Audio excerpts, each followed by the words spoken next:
Chapter 1188. I didn't think about it. Poplar Fruit sat in front of the black and red curtain. He shook his head with a smile and said, I really didn't expect Kiki to be so serious about things. Poplar Fruit scratched his head and said, maybe it has something to do with the way we educated her at home. Bebe wouldn't let me scold her. My sister and I grew up under the stick education of our parents, so it's not wrong to listen to Bebe when it comes to education. If you do something wrong, you will reason with her, tell her why she is wrong, and tell her what she should do. Poplar Fruit's words were very popular on the internet, especially among the group of young mothers. He was praised as a model of family education. You can't just scold her on the spot. She needs to be respected. You can wait first. When she wants to, or is willing to communicate with you, then you can talk slowly. Then, it will be easier for her to accept. Poplar Fruit recalled and said with a smile, I know she listened to me, but I didn't expect her to memorize what I said. Kiki's role in communicating with Dejun was a bit like Poplar Fruit's role. However, she was not as skillful as Poplar Fruit, but she was patient. Compared to Poplar Fruit, Kiki had an aura that made people want to get close to her and listen to her.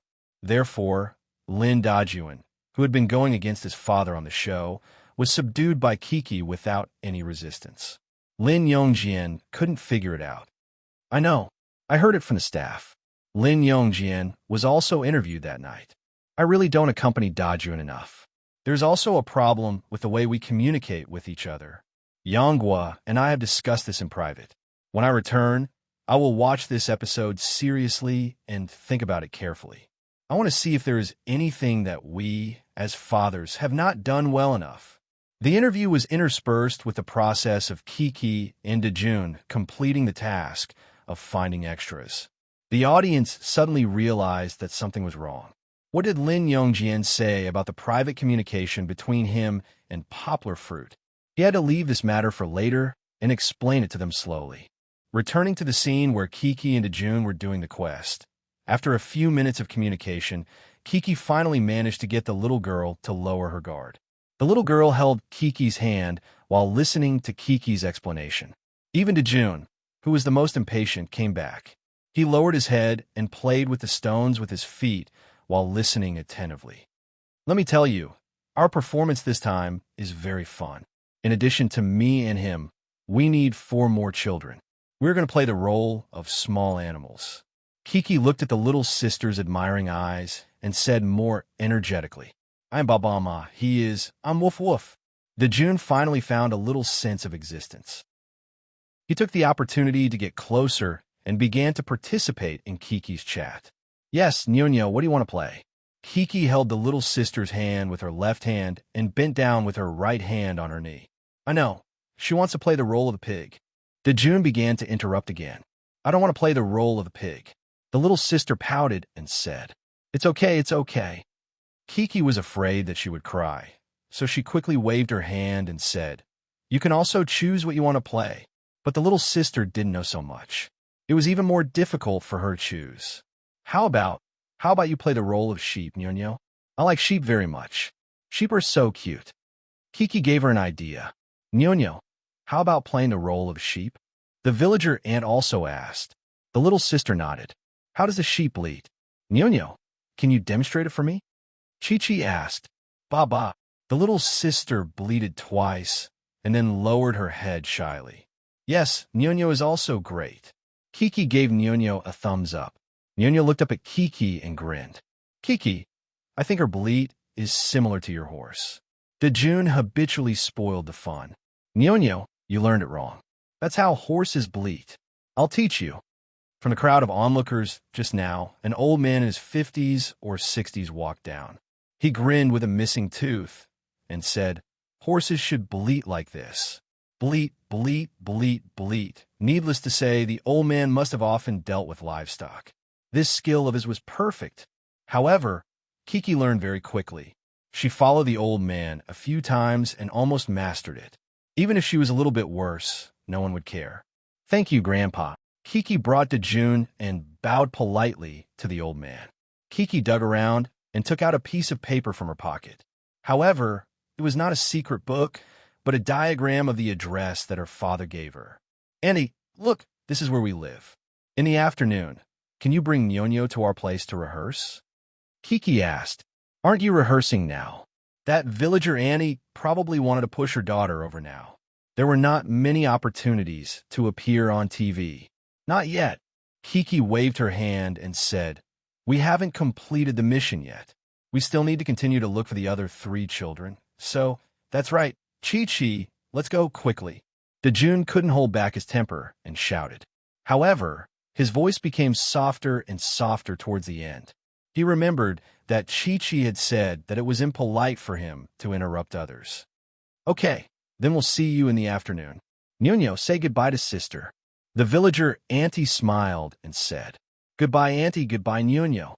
Kiki waved her hand and said, Don't say goodbye. Nyonyo wants to play with sister. The little sister didn't cooperate again. But this time, not only did she not run away, she seemed to want to stick to Kiki. If someone could hear the villager Annie's heart, she would definitely sigh. Nyonyo, you're finally enlightened. However, all of this depended on Kiki and Dejun's intentions. Dejun wasn't willing to do the mission with a burden. Moreover, such a little girl would definitely give Dejun a headache if she made a fuss. However, Kiki, who had a sister complex in her heart, had already walked over. She happily held the little sister's hand and said, Then how about this? Nyonyo also go with sister and brother to do the mission. Mama will follow. The little sister wanted her mother to follow and couldn't bear to let go of her mother's hand. Mama Ma can't follow. The mission is for children to complete by themselves. They can't have Mama Ma following them. Kiki waved her hand and said, How about Nyonyo play with sister first? If Nyonyo misses Mama Ma, Kiki will take Nyonyo to find Mama Ma. Okay? I have a very beautiful crown at home. I can lend it to Nyonyo to wear. Nyonyo will definitely become a super beautiful sheep princess. Kiki gestured. Her beautiful face, at this moment, had a kind of warm power, making the little sister unable to move her eyes away.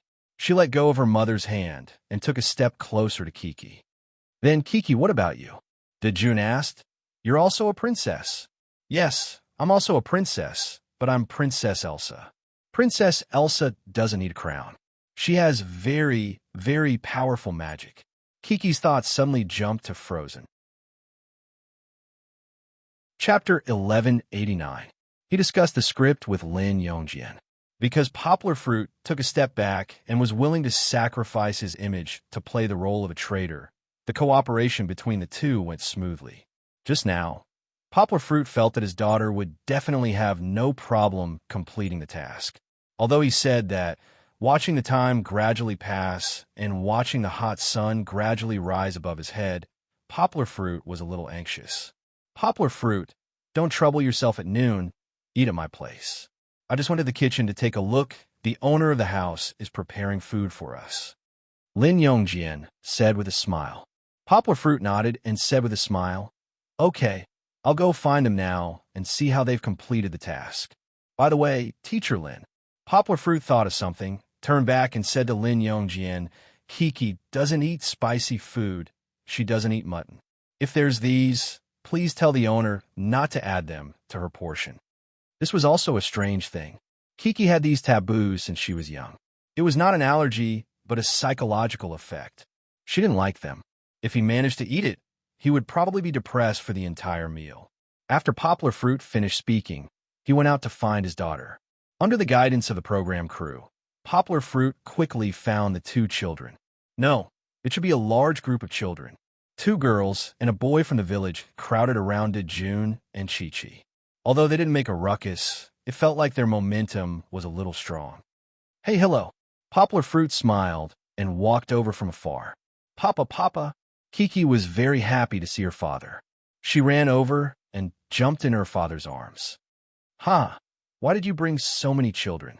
Poplar Fruit bent down and picked up his daughter. He rubbed Kiki's hair lovingly and asked, Did you complete the task? The other children, including Dejun, looked at Kiki with some envy. She was so happy to have such a tall, handsome, and gentle father. Uncle Poplar Fruit, we're about to complete the task. Dejun said, There's only one boy left. We found all of them. Kiki pointed to herself and to June and said with some pride, "It's hard to say." "I know. You're super." Poplar Fruit lovingly shook his daughter's hair with his hand. The weather became hot at noon. Kiki's hair was a little wet with sweat, and the small vest under the sweater was also stuck to her skin. Papa, I want to take off my coat. It's so hot." Chi-Chi was busy with her mission just now, and it was only after her father's inspection that she realized that the little girl was squinting her eyes under the sunlight, but her eyelashes were long, her skin was white, and her lips were red. She was as beautiful as ever. The only pity was that Kiki still had a little baby fat. Her cheeks were chubby, but her oval face was almost formed. Some netizens sighed with emotion. Kiki is so beautiful now. When she grows up and reaches the age of budding, she'll lose her childishness and add some lovely smile. She'll definitely be a beauty who can bring disaster to the country and the people. Of course, at that time, Poplar Fruit would sharpen his knife to pigs and sheep, no, to Kiki's suitors. Even if there were several companies, battalions, and even several reinforced regiments outside the door, Poplar Fruit would not be easy to pass. "Okay, take off your coat and give it to me." Poplar Fruit did not think that far. In the eyes of a father, a daughter would always be a baby who would never grow up. Poplar Fruit's eyes were full of love, and he smiled as he took off his daughter's coat and put it on his shoulder. "It's almost noon. Hurry up and find the last boy. Then we'll go home and eat. Okay?" Poplar Fruit said with a smile. The last boy was not hard to find. In front of them was a little boy wearing a striped dark blue coat. "Look over there," Poplar Fruit called out with a smile. Kiki and June immediately ran over. Poplar Fruit followed behind, and the other 3 children also skipped over. Kiki greeted them with familiarity, and June skillfully asked the little boy if he wanted to join in. Poplar Fruit smiled as he watched the 2 children's performance. He did not plan to help, but Kiki and June's performance did surprise Poplar Fruit. His daughter and June could actually talk to adults and children they did not know. This was a lot better than before. This child was very easy to talk to. He was not as wary as the first girl, because the people behind Kiki were all friends he knew from the village. Moreover, this child was very brave. In front of Poplar Fruit, he tiptoed up to Kiki and hugged her neck. Although he was leaning to the side, he almost kissed her. "I'll endure." Poplar Fruit almost threw the coat over his shoulder, and the smile on his face froze. The little boy hugged Kiki and let go shyly, but June followed suit and hugged Kiki's neck from behind. He even said loudly, "I want a hug too." "What do you mean you want a hug too? Is this something delicious? Is this something fun? If I don't hug you, I'll lose out." "Is it?" "It's true, but the one who loses out is my daughter, okay?" Right now, Chi-Chi was only wearing a thin singlet on her upper body. Poplar Fruit's heart was galloping, and he stepped on the grass and crushed it into mud. What made him unhappy and uneasy was that June did not let go of him, and the other children beside him were eager to try. "I have to stop them." There were only 3 words left in Poplar Fruit's mind. He could no longer care about the program recording. Of course, Poplar Fruit did not lose his mind. He just smiled stiffly, coughed twice, and said, June, you boys can't keep hugging my daughter like this." June let go of Kiki's neck, but the little boys did not realize what they had done at all. They were trying to seduce his daughter in front of her father. Actually, he didn't use much force. Kiki returned to her father's arms and leaned on his chest, thinking that it was very fun. After confirming the rehearsal time with the 4 children, Poplar Fruit took Kiki and June back. On the way back, Kiki stretched out her hand and said sweetly, "Big brother June, hold my hand." Poplar Fruit's eyelids twitched as he watched the children holding hands and shaking them happily. They were having a lot of fun. He took 2 deep breaths and said in his heart, "Can't see. Poplar Fruit, you can't see anything." Compared to cuddling, Yangwo was still able to accept the level of holding hands. There were more distracting thoughts today. Poplar Fruit thought sadly, if Kiki really brought a boyfriend home in the future, what would happen to him? Perhaps, like today, he would slowly lose his bottom line, right? Poplar Fruit suddenly remembered a book he had read some time ago. There was a passage in the book that he was deeply moved by.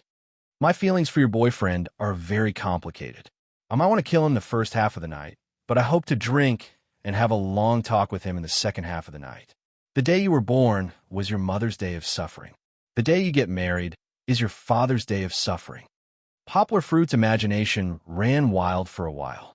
Suddenly, he slapped himself to clear his head and smiled to himself. Poplar Fruit, you're crazy. Kiki is just playing with a boy. Why are you so paranoid when you're participating in a show? Poplar Fruit scolded himself in his heart. Chapter 1190. Kiki, would you like to come to our house for lunch? Dajun invited. Kiki subconsciously turned her head to look at her father.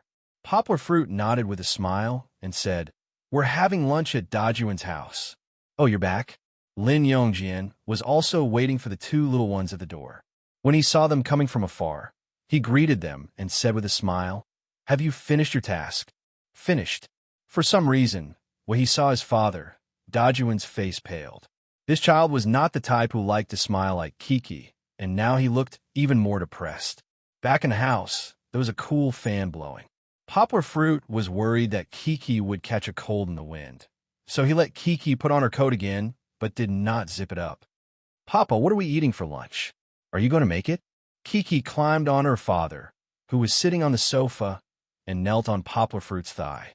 Poplar Fruit smiled and pinched his daughter's delicate little nose and asked, "Do you like eating Dad's food that much?"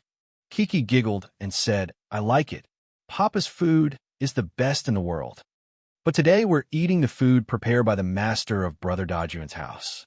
Poplar Fruit imitated his daughter's pouting mouth and said, "Dad will cook for you when we get home. Okay?" "Yes, yes." Kiki reached out to pinch her father's mouth and said with a smile, "Papa's mouth is like a duckling. Kiki is usually like this." Poplar Fruit laughed and exposed the little girl, but Kiki shyly covered her mouth. Lin Dajun, who was washing his hands and face with his father outside, came back a little later and said happily, "There's mutton for lunch. I'm going to see it with my father." This was good news for Dajun, who had been talking about killing and eating sheep for the whole day. However, it was not so good for Kiki. The little girl who had been happily welcoming them was stunned. Her mouth was agape, as if she had thought of something. Her face was full of disbelief. Her eyes slowly turned red, and with a sudden flick of her hair, she turned her head and burrowed into Poplar Fruit's embrace. Yangbo was caught off guard by this unforeseen event. He still hasn't reacted, but when Chi-Chi threw herself at him just now, she already looked like she was about to cry. The more Kiki thought about it, the sadder she felt. Her shoulders trembled, and a muffled cry came out. Poplar Fruit quickly comforted his daughter. "What's wrong with her?" Dajun scratched his head and asked. "Kiki doesn't eat mutton, so don't bring it up." Lin Yongjian lifted the curtains and walked over from behind. He said angrily, "Kiki, don't worry. Uncle specially asked Master to make you a bowl of clear soup noodles. There's no mutton." Kiki squeezed in her father's embrace and shook her head vigorously. She refused to lift her head and only complained to her father sullenly. It's all Brother Dajun's fault. He kept saying that he wanted to kill the sheep. Now the slow sheep had been killed. Boo-hoo, boo-hoo. She would not stop others from eating mutton just because she did not want to eat it. But when she thought of the sheep that she had played so happily with in the morning, and in the blink of an eye, they had become hot mutton on the table, Kiki felt her heart ache. It was so painful that she could not breathe. No, of course not. Poplar Fruit gently held his daughter's arm and comforted her gently. This mutton is not the same as the sheep that played with Kiki just now. Dad promises you. The animals that she played with and had feelings for were very different from those domestic animals. The ones that Kiki missed were the sheep that were obedient in the morning. Poplar Fruit winked at Lin Yongjian. Lin Yongjian nodded knowingly and said, "Yes, Kiki, your dad is right.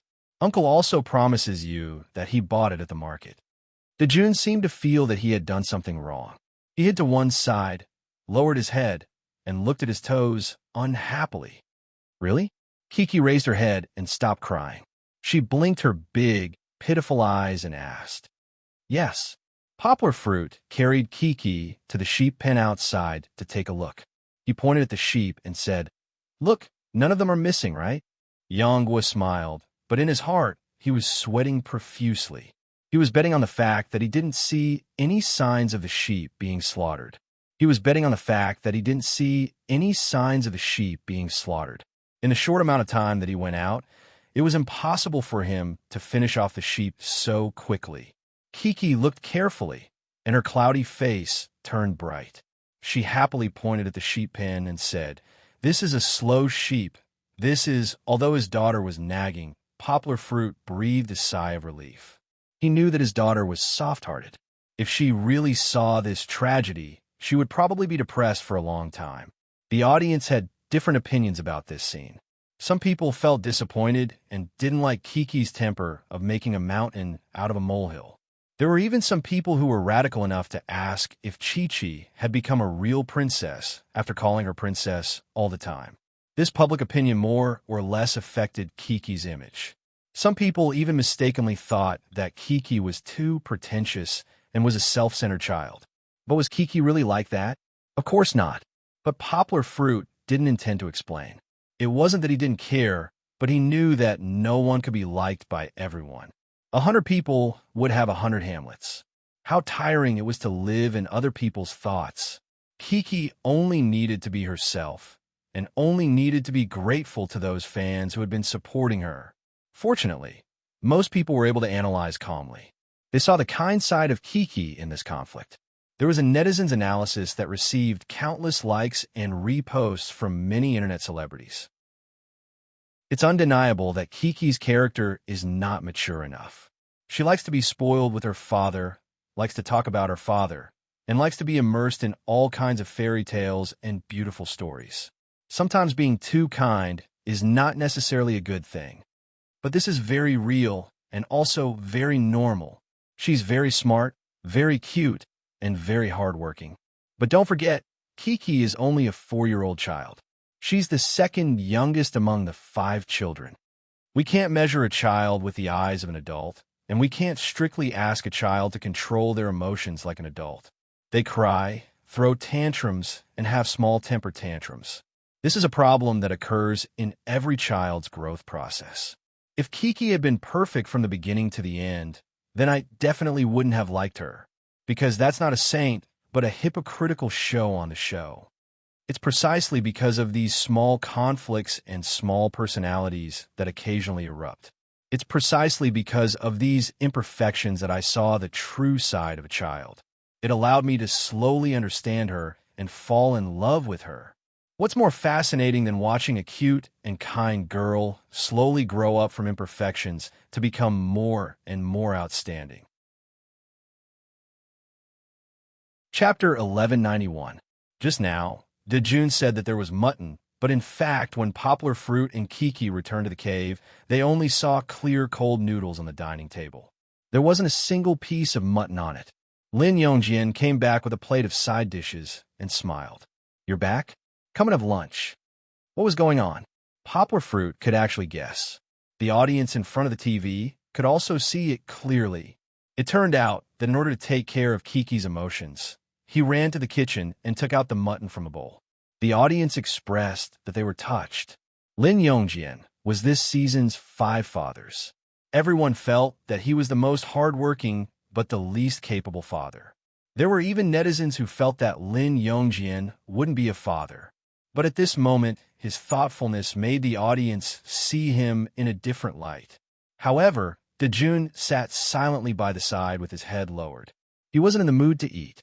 He had been yearning to eat a mouthful of mutton, but now his dream was shattered. How could he be happy? "Teacher Lin, I think you should serve a mutton." Poplar Fruit shook his head and persuaded, "You can't ruin everyone's lunch just because Kiki doesn't want to eat. How can everyone eat just the noodles?" Poplar Fruit's words made Kiki look at her father in surprise. It was mainly because Dejun wanted to eat meat.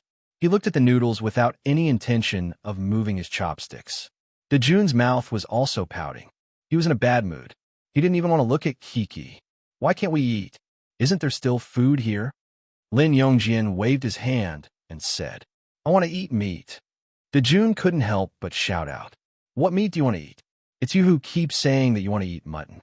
That's why your sister cried." Lin Yongjian couldn't stand his son talking back to him. He slammed his chopsticks on the table and said angrily, "I said you're not allowed to eat, so you're not allowed to eat." At this moment, not to mention Dejun, even Kiki was so scared that she shrank into her father's arms.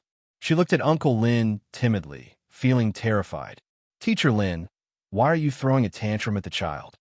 Poplar Fruit quickly tried to stop the fight. "The child wants to eat some meat. That's not a bad thing. Don't say any more. Even if you don't want to eat, I do." As he spoke, Poplar Fruit patted his daughter's hand and prepared to go to the kitchen to bring the mutton back.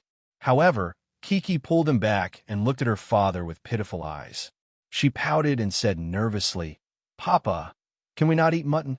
"Little Yang, listen, even a child is unwilling. What are you doing? Kiki will be sad again." Lin Yongjian also stopped him. "Dajuan is the elder brother. He has to set an example. If his sister doesn't want to eat, you have to take care of her." "Lin Dajuan, can you hear me?" Dejun pursed his lips and turned his head away, ignoring his father. When Lin Yongjian saw this, he almost lost his temper again. Fortunately, Poplar Fruit timely interrupted him. "Teacher Lin, this matter shouldn't be settled like this. Wait a moment." "Kiki." Poplar Fruit took his daughter's small hands and put them in his palm. He knew that his daughter was still a little sensitive to the word mutton after experiencing emotional turmoil. "Listen to Papa. If it were other children, they might have made a fuss at this moment. I don't want to listen. I don't want to listen." However, Kiki was fine. After her emotions stabilized, she was still willing to listen to her father. "Father taught you a sentence before. Do what you don't want to do." "What's the next sentence?" Yangwa asked softly. "Don't do to others what you don't want done to yourself." Kiki lowered her small head.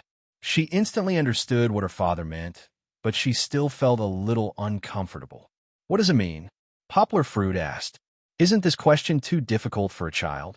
Lin Yongjian couldn't watch any longer. He said what the audience was thinking. However, they underestimated Kiki's memory.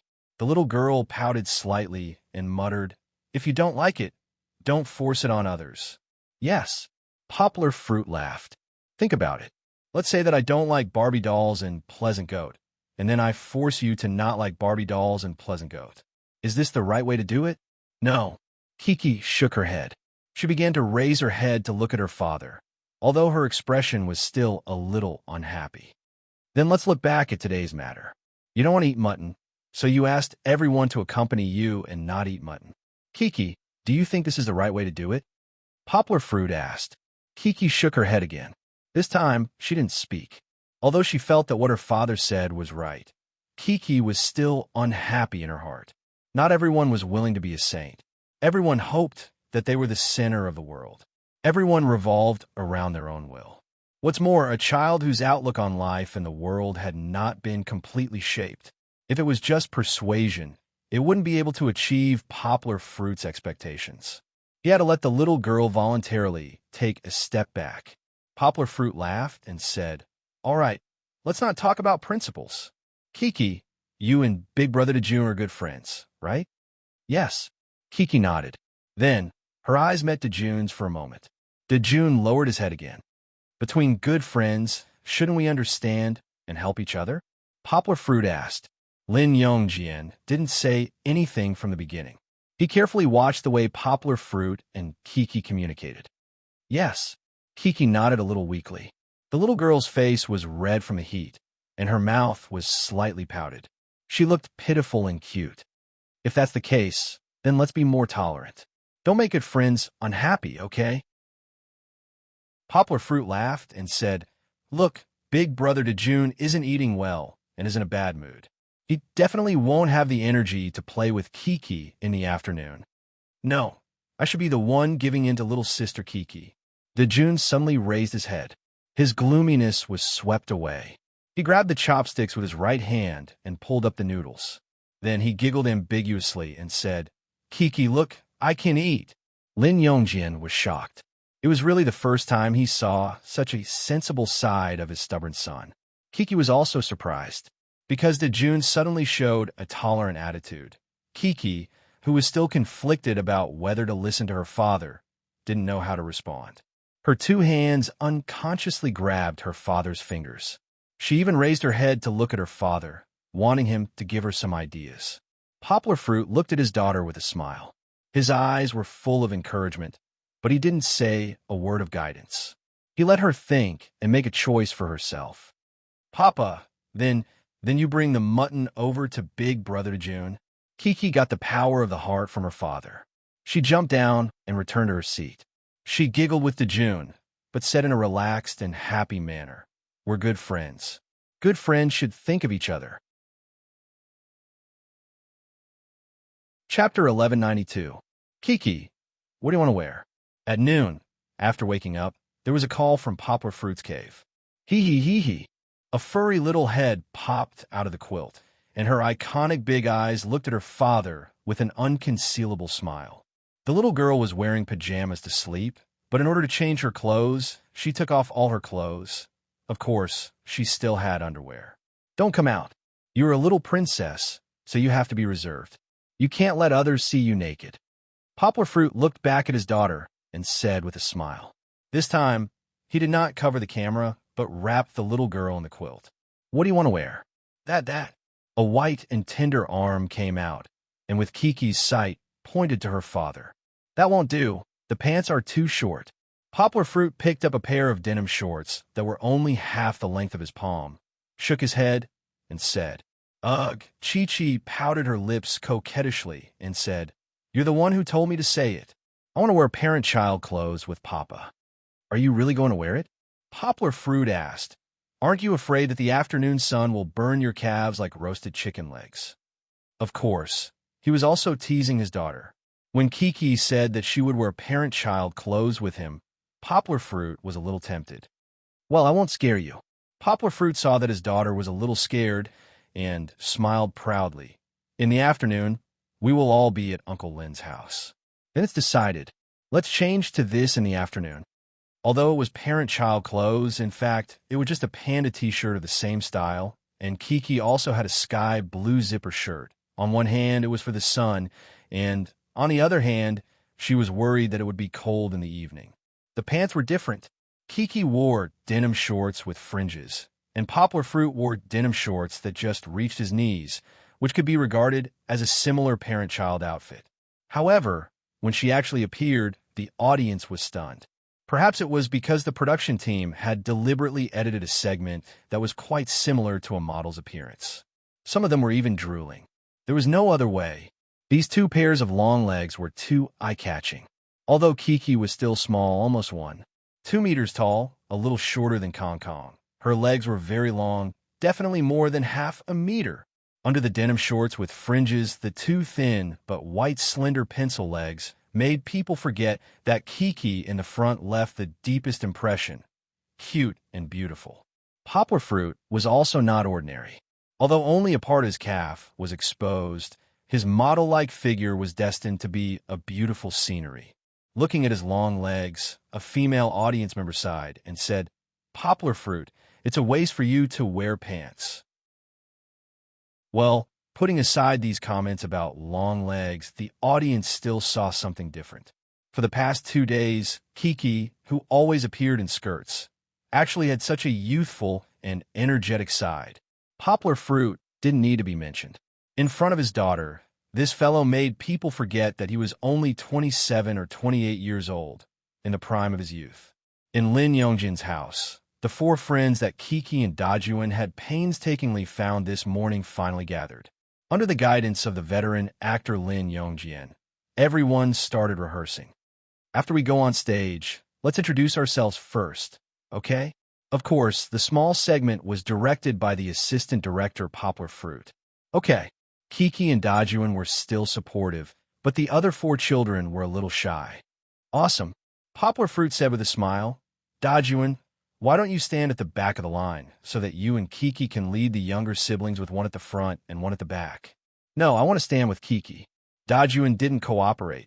He was still holding Kiki's hand. Fortunately, Poplar Fruit, who had calmed down in the afternoon, wasn't angry. Whatever the director asks you to do, you should do it. Lin Yongjin's temper towards his son really couldn't be changed in a short period of time. Teacher Lin, it's okay. Standing doesn't affect anything. Poplar Fruit didn't want the father and son to quarrel over small issues. He smiled and stopped them. Then let's start now, okay? Poplar Fruit smiled and pointed at Kiki, letting the eager little girl start first. What are you? I'm Kiki. When Kiki opened her mouth, Poplar Fruit was stunned. I'm not asking you to introduce yourself. You want to tell the audience. What is your role? Poplar Fruit laughed. I'm a horse. The little girl was now learning the sound of a horse so vividly that Poplar Fruit applauded her. What about you? Poplar Fruit smiled and pointed his right hand at Dajuan, who was standing beside Kiki. Dajun pulled Chi-Chi's hand and giggled. I'm Woof Woof. Next, what about you? Poplar Fruit continued to ask. Maybe it was Poplar Fruit's spring wind and rain smile that made them not afraid, or maybe it was Kiki and Dajuan who led them. The few villagers bravely introduced themselves. There were also some who didn't do well, but after 2 rounds of guidance, they were able to cooperate well. Lin Yongjin wasn't as optimistic as Yanghua. He was worried that these children would be so nervous that they wouldn't be able to speak once they went on stage. After acting for more than 10 years, this was the first time that he had children as the main characters in a play. Teacher Lin. Poplar Fruit woke Lin Yongjin up and smiled. It's your turn to teach the children how to sing. Children, everyone stand up and start singing. Hearing Poplar Fruit's instructions, the few children stood up. Poplar Fruit was most satisfied with Kiki's performance because the little girl was the first to stand up and she looked very happy. This kind of dedication was great. Okay. Lin Yongjin perked up and began to sing. In the first month, it's the spring, just in time to catch the pigs and sheep out of the house. As soon as the song came out, the children stared intently. Of course, this didn't include Dajuan. His eyes rolled around, looking at the expressions of the other children, and the corners of his mouth curled up slightly. He was quite proud of his father. Pigs, sheep, were they sent to our relatives by a loo. Needless to say, Teacher Lin's singing of this kind of red song had a special flavor. Although Poplar Fruit remembered that this song was sung by a female singer, Teacher Lin could still sing this kind of mellow tune. It's so good, isn't it? Poplar Fruit smiled and clapped. Yes. The children also clapped hard, making Lin Yongjin's tense face smile a little. According to Poplar Fruit and Lin Yongjin's plan in the morning, the children would sing a few lines of this song, and then Lin Yongjin would sing the rest. Why didn't they let Poplar Fruit sing? Chapter 1193. That's right. Why didn't they want Poplar Fruit to sing? If the audience went to the toilet and did not see the next scene, they would have countless questions in their hearts. However, those who saw it would say that it was the best choice. Come, let's sing together. Poplar Fruit, who was closest to the children, naturally took over the task of singing. He waved his arms like a conductor. As he waved, he smiled at Kiki. Kiki also learned from her father happily, waving her arms and singing. Pigs, sheep, send them to where? As soon as Poplar Fruit's singing came out, whether it was Lin Yongjin or the audience sitting in front of the TV, they were all stunned. The audience even laughed until tears came out because of the parody subtitles made by the program team. It was not that the singing was bad, but Poplar Fruit's singing was completely different from Lin Yongjin's. They had never seen anyone sing so out of tune. However, Poplar Fruit did not feel this. The children seemed to feel it, but under the lead of Kiki, who believed in her father, they all learned Poplar Fruit's tune and sang. Wait a minute, Poplar Fruit, you're singing wrong. Lin Yongjin quickly interrupted and let Poplar Fruit learn from him first. Pigs, sheep, were you sending them to pigs? Sheep, send them to where? He could sing wrong even if he sang along. The audience could not laugh anymore. It turned out that Poplar Fruit, who had always appeared in the public eye as a perfect man and a perfect father, had such a tone-deaf side. His pronunciation was very accurate, but the tune was 108,000 miles off. If it were not for Poplar Fruit's serious expression and focus on learning from him, Lin Yongjin would have thought that Poplar Fruit was playing with him. At this time, the children were all sprawled on the chairs. Chi-Chi was the same. and Dejun was like a devil incarnate. He climbed onto the big bed that was covered with a red carpet and wriggled around, wanting to play hide-and-seek with Chi-Chi. This won't do, Brother Dejun. We have to rehearse. Kiki's unwillingness to cooperate made Dejun return to the sofa. Lin Yongjin saw all of this, but he was training Poplar Fruit enthusiastically and did not have the time to care about him. Over at Yonghua's side, the audience was laughing so hard that they were on their knees. The tone of his, from what they heard to what he sang, was always as wide as the Grand Canyon of Colorado. They really didn't know how he did it. Moreover, the audience could not help but laugh when they saw Poplar Fruit's fruit. Forget it, forget it. You don't have to sing. I will teach. Lin Yongjin gave up in the end. It was not that he was impatient, but Poplar Fruit was really a doe in the singing world. He could not be helped. In fact, Poplar Fruit also had some self-awareness. Fong Beibei often laughed at his singing. Therefore, he willingly retreated behind Lin Yongjin. Well, everyone continued to rehearse. You all have to listen to Uncle Lin. Poplar Fruit smiled and raised his hands, saying, stand up and practice. Kiki, two other girls, and a boy were more obedient. They stood up early, but Dejun and another boy were more naughty. They did not move there but when they called for the first time. Lin Dejun, stand up, Lin Yongjin said. At this time, his tone was faintly dissatisfied. Stand up, Poplar Fruit said with a smile. At this time, the last boy stood up. Only Dejun was left. In fact, he also wanted to stand up. However, because his whole body was almost sunk into the sofa just now, his movements were a little slower. Lin Dejun, you have to set an example. Stand up. Lin Yongjin's voice became stern. Kiki was a little confused. The little girl's smile became a little doubtful and fearful. She turned around and looked at her good friends. Good. It's okay. You all did well. Stand up. Poplar Fruit quickly joined the scene. He praised them with a thumbs up. However, Lin Yongjin and Dejun's confrontation had already formed. Especially Dejun. He was the kind of person who could be persuaded by reason, but not cowed by force. The more Lin Yongjin said this, the more conflicted he felt. Dejun did not care what his father said. He played with his friends beside him. He even waved his hands and twisted as if he was possessed. Hee. The boy beside him also copied him. Kiki thought it was fun and laughed as she joined in the dance. Kiki, you can't do this. Uncle Lin is talking. You guys are being impolite. Poplar Fruit quickly started to restrain his daughter. Kiki heard her father's words. She stuck out her tongue and did not dare to do it again. However, Dejun did not give up and made a fuss. He even led the other child, who was also a little restless. This time, Lin Yongjin could not hold it in anymore. He shouted sternly, Lin Dejun, if you continue to be like this, you will go out and be grounded. Let me tell you, we will perform tonight. You don't want to perform, right? If you don't want to perform, then don't perform. Don't make trouble here. Suddenly, the children were as silent as cicadas in winter. Other than Dejun, who tilted his head and did not want to look at his father, the other children looked at the stern-looking Lin Yongjin in fear. Kiki blinked her eyes and opened her little mouth in surprise. She looked at Lin Yongjin and Dejun with a little worry. She was in the middle of the 2 barrels of gunpowder.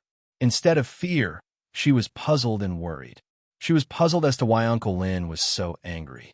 She was used to Poplar Fruit's good temper. She was worried that her good friend would really be punished by his father. Poplar Fruit was also worried that Dejun would cry, but he did not. This child was prideful and did not want to cry in front of so many children. However, his temper was even more stubborn. He immediately kicked his legs and shouted angrily, "What are you doing? This is not called making trouble." Kiki was stunned. She had never talked back to her father like Dejun did. Lin Yongjin immediately became angry and began to scold Dejun. However, Dejun was like a dead pig that was not afraid of being scalded. He argued with his father. You're the oldest. Your sister is younger than you. Everyone else is standing. Why are you sitting? Kiki tried to pull up Dejun, who had angrily sat down, and even waved her hand shyly at Uncle Lin. Although she was also a little scared, the little girl wanted to use her small body to stop the fight. Dejun stood up, but he was not convinced. He felt that he had lost face by arguing with his father in front of so many children. He shouted, "Don't listen to him." It was getting more and more intense. Poplar Fruit wondered if he should say a few words. Although it was Lin Yongjian who was scolding his son, Poplar Fruit felt that it was not appropriate for him to speak. "Why didn't you listen to me?" Lin Yongjian saw that his son was being so insensible and was angry. "We rehearsed. This is a very serious matter." "Are you the devil?" Dejun retorted. This sentence was very overboard for a son like him. Poplar Fruit felt that the excuse of being young could not cover up his mistake. "I am your father," Lin Yongjian shouted angrily. "Oh." Dejun did not know what to say. Dejun, let's calm down first, okay?" Poplar Fruit still joined in. He squatted down, pressed on Dejun's shoulder, and said, "No matter who is right and who is wrong, we can't talk to Dad like this, right?" The irritation in Lin Yongjian's heart had already exploded when his son said, "Are you the devil?" He felt like his head was going to explode. He waved his hand and said, "Xiaoyang, you rehearse with them." After that, he walked out angrily. Chapter 1194. Lin Yongjian threw open the curtain and left. Poplar Fruit was stunned for a long time. When he came back to his senses, he saw that Dejun was also looking at the direction his father left in a daze. "It means that this child has a good heart," Poplar Fruit secretly said in his heart. But perhaps because he felt Poplar Fruit's gaze, Dejun turned his head and looked in another direction.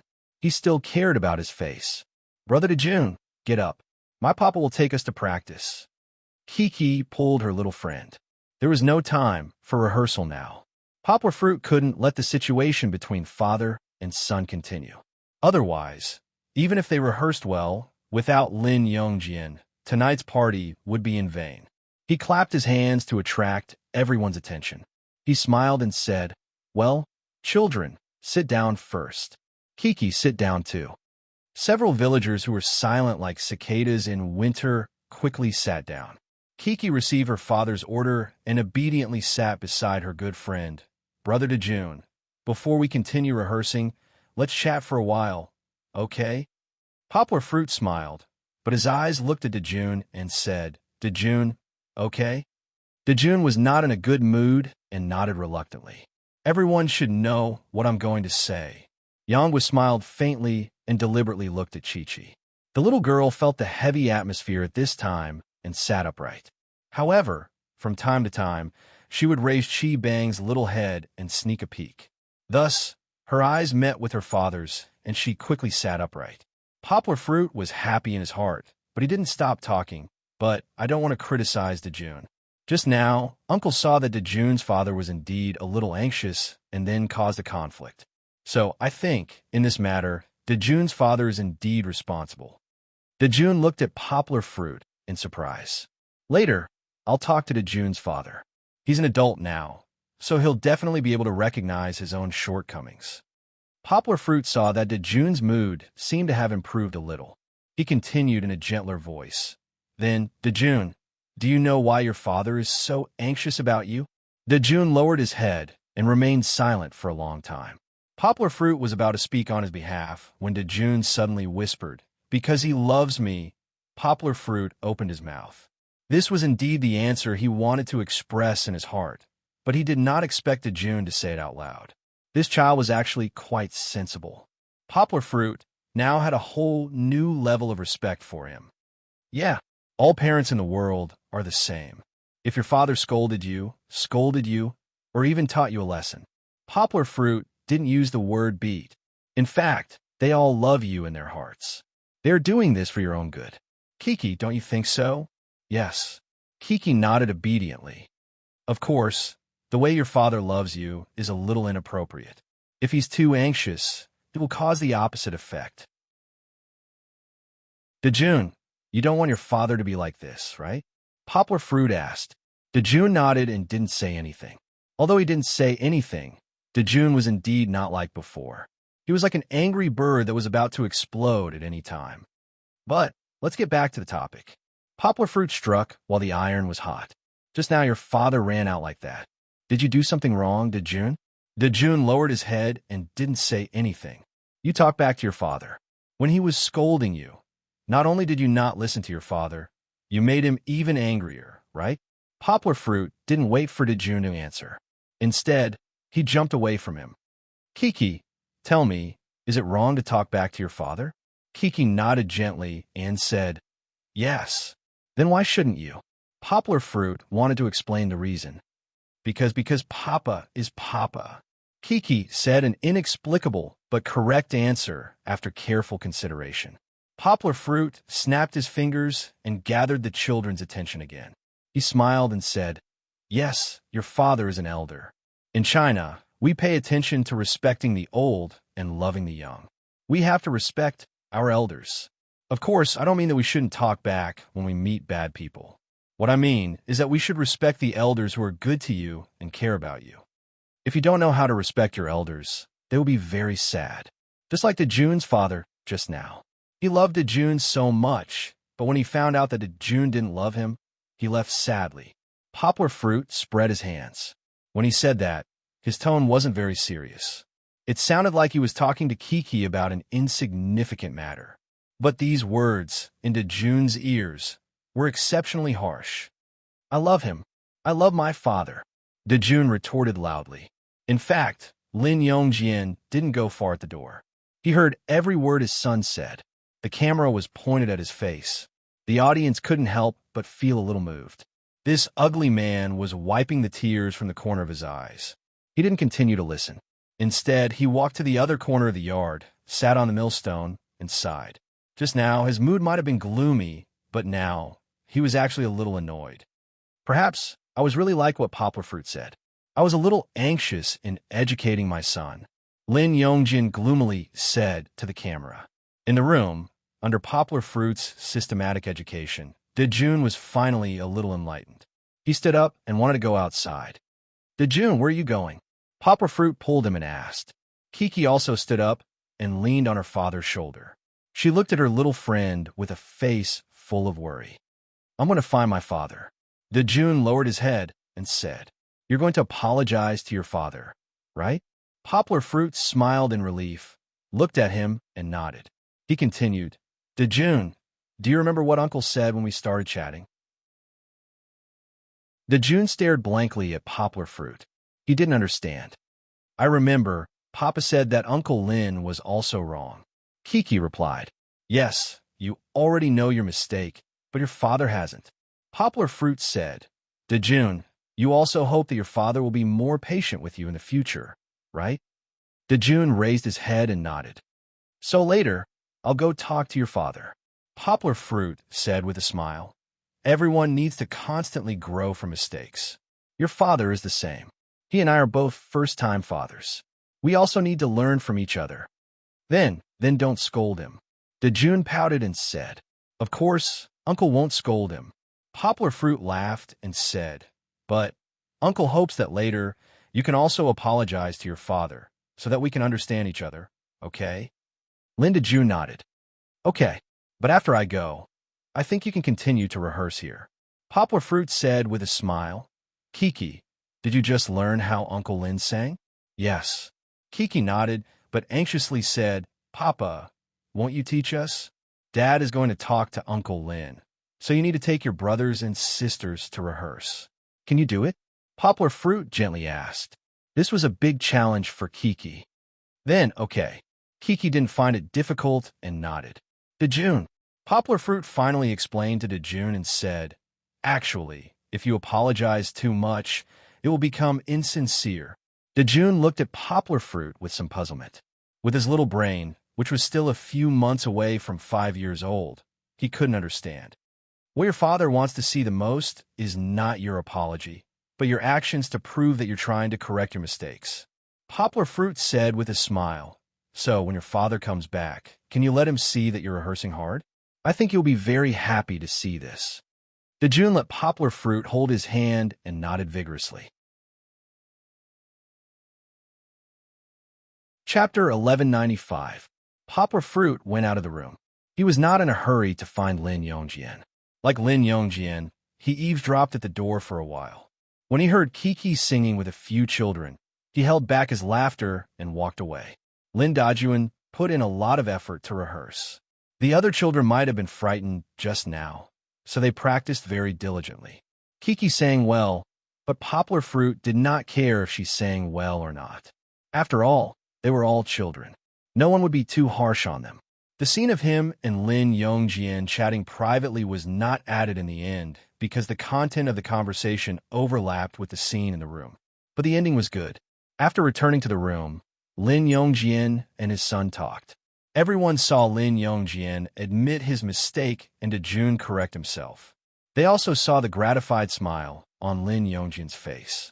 In the beginning, there was an interview video. When Lin Yongjian said that he and Poplar Fruit discussed the way to educate children, he was actually referring to this. Near the evening, the children's rehearsal came to an end. Poplar Fruit asked them to take a break, especially the other 4 extras. If they wanted to continue playing, they could stay. They could also go back to eat and change clothes. "I'll take you up to see. You can go up to the roof from here," a villager said. And so, Chi-Chi and Dejun, who had completely recovered their spirits, held hands as they climbed up a narrow flight of stairs that led to a small breakthrough. Poplar Fruit was worried that they would fall, so he followed behind them. Indeed, they could go up to the roof, and the higher they stood, the wider their field of vision. They could see the ups and downs of the mountains, the sparse green plants, and the rising smoke.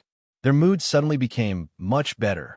After playing around, Poplar Fruit held his daughter on top of his head and made her taller. However, Poplar Fruit was caught in a trap of his own making. After he put Kiki down, Dejun also wanted to ride the big horse. When Dejun was done, the children also wanted to play. The cycle continued until Poplar Fruit saw a car stop in the distance. He saw Xian Xian and his father come out. "Xian Xian is back." Poplar Fruit smiled. "Kiki, shall we go down to welcome little brother Xian Xian?" "Okay." Kiki nodded happily. At that moment, Dejun felt an inexplicable sense of crisis. He followed Poplar Fruit down and wanted to pull Kiki back to the roof. "Kiki, let's continue playing up there, okay?" "I'm not going." Kiki pulled her father's hand and avoided Brother Dajuan.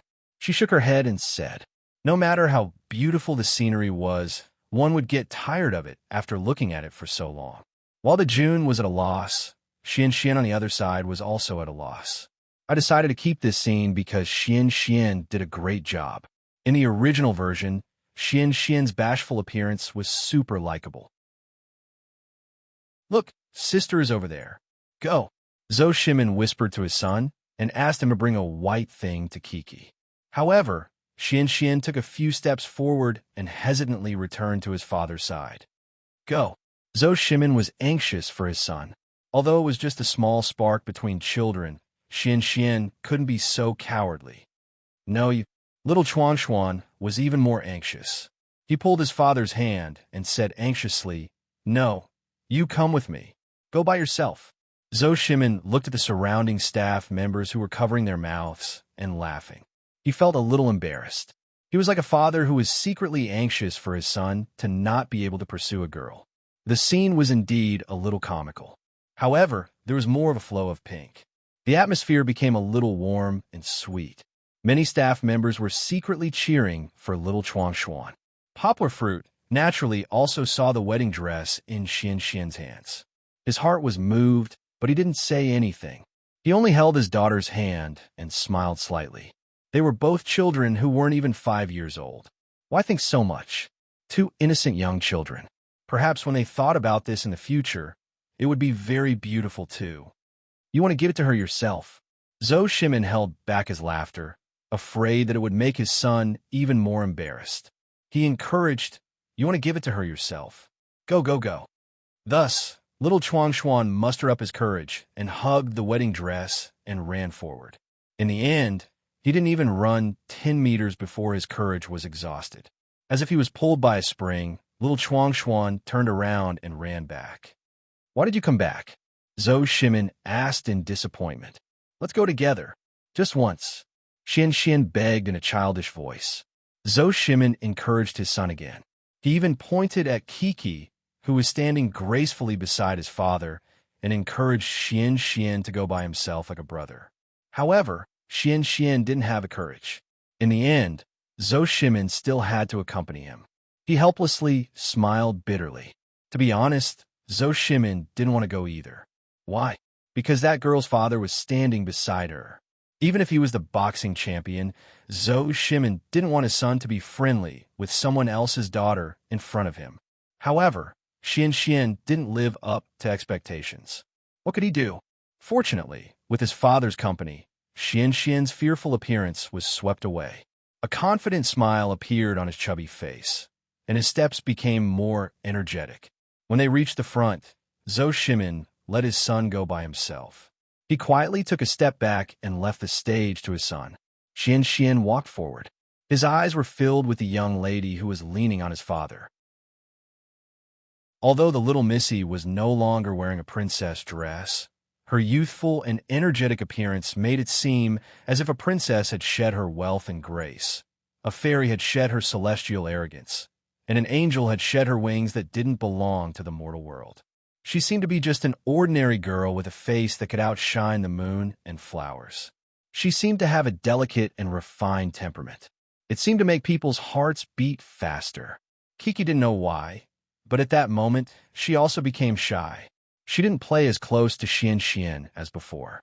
Instead, she shyly held her father's hand and only greeted him slightly, "Brother Xian."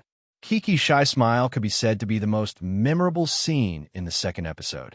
Poplar Fruit didn't notice that his daughter's smile made the intoxicating sunset between heaven and earth lose its color. The vast mountainous landscape of the Lust Plateau also lost its magnificence. In Xian's eyes, the only thing left in the world was the white flower in front of him swaying in the wind. The background of Kiki's t-shirt was white. That was the most beautiful smile he had seen in his entire life, more than 3 years. Little chubby Xian was mesmerized and forgot what he wanted to say. "Kiki, look, what is brother Xian holding?" Poplar Fruit said with a smile. "A princess dress." Kiki bit her lower lip and said shyly in a small voice.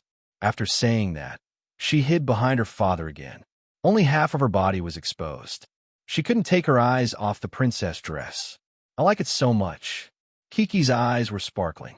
To put it simply, yesterday the book friend fake monk used Brother Qin Yang to say that the book was about to end.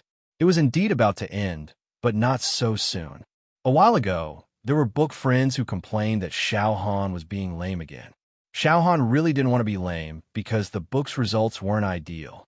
If it could be finished, Xiao Han would have finished it long ago. But from the looks of the plot, there were still many episodes before it was finished. So, it should be written for a while. It's undeniable that Xiao Han also couldn't bear to part with Kiki.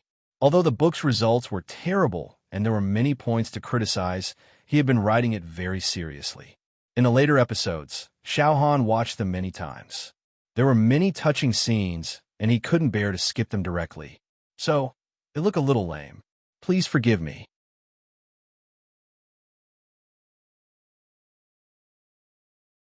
Chapter 1196. It wasn't unreasonable to think of the wedding dress as a princess dress.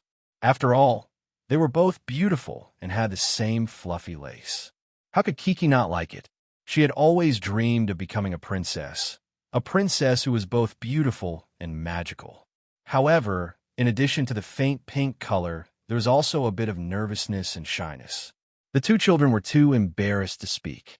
Xian, how did you get such a beautiful dress? Is your mission today to act as a princess? Poplar Fruit asked with a smile. He spoke to ease the atmosphere. Xian's fashionable curly hair made many villagers think that he was a girl. No. Xian hugged the dress and quickly shook his head. His voice became smaller and smaller because of shyness. "I gave it to my sister." "Wow. Kiki, look. Xian brother wants to give you a princess dress." Poplar Fruit pulled his daughter's hand and pulled the shy girl up. He then squatted down and laughed a little exaggeratedly. "Xian, you're so awesome. You bought a princess dress for your sister?" Kiki blushed and smiled a little shyly. She pulled her father's hand and jumped. She stretched out her small arm to cover her father's mouth. She felt that her father was too direct. How could you expose someone's gift so directly? Xian brother will be shy. Xian looked at Kiki with some envy and love. She was not like him, chubby. She had long arms and legs and could jump very high. Her light figure was like a cute little deer bumping into his heart. We went to a very, very far place, Xian said in a childish voice. His hoarse voice, how interesting was it to listen to at this moment? Unfortunately, although he had mustered up the courage to say it, he still didn't catch the main point. Kiki, listen. Poplar Fruit smiled and hugged Kiki, who was moving around shyly in his arms. He let her lean on his chest and said to chubby Xian said that he went to a very, very far place to buy you this beautiful dress. Unfortunately, Xian didn't give any details. Zhou Shimin, who was worried about him, had no choice but to step forward and say, "We went a long way today to buy a wedding dress for Grandma." Kiki's mouth was slightly open as she leaned into her father's arms. It was as if she was listening to an adventure story. But through his efforts, he specifically asked the boss if he could give me a dress. Zhou Shimin made a long story short. But Poplar Fruit saw little chubby Xian smiling foolishly. This child was really a little cute.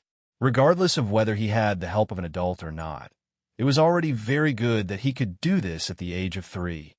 I want to give it to my favorite sister. Zhou Shimin directly confessed on behalf of his son. After he finished, he lowered his head and muttered to his son, "Dad said it for you, but this is all I can help you with." However, looking at little chubby Xian holding the dress and smiling foolishly, he probably didn't hear what his father whispered to him. The audience could see that little chubby Xian wanted to be reserved, but he couldn't help but break into a childish smile. It was really good.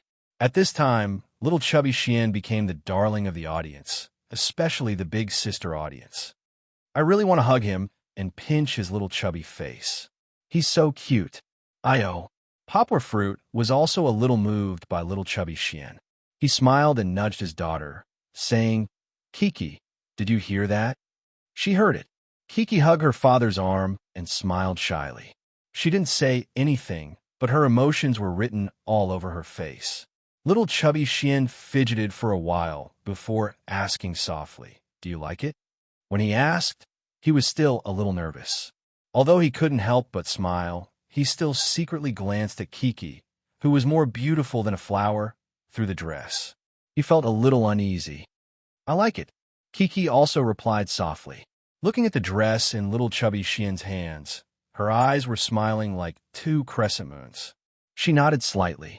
The little girl didn't dare to look at the teasing faces of her father and the other uncles.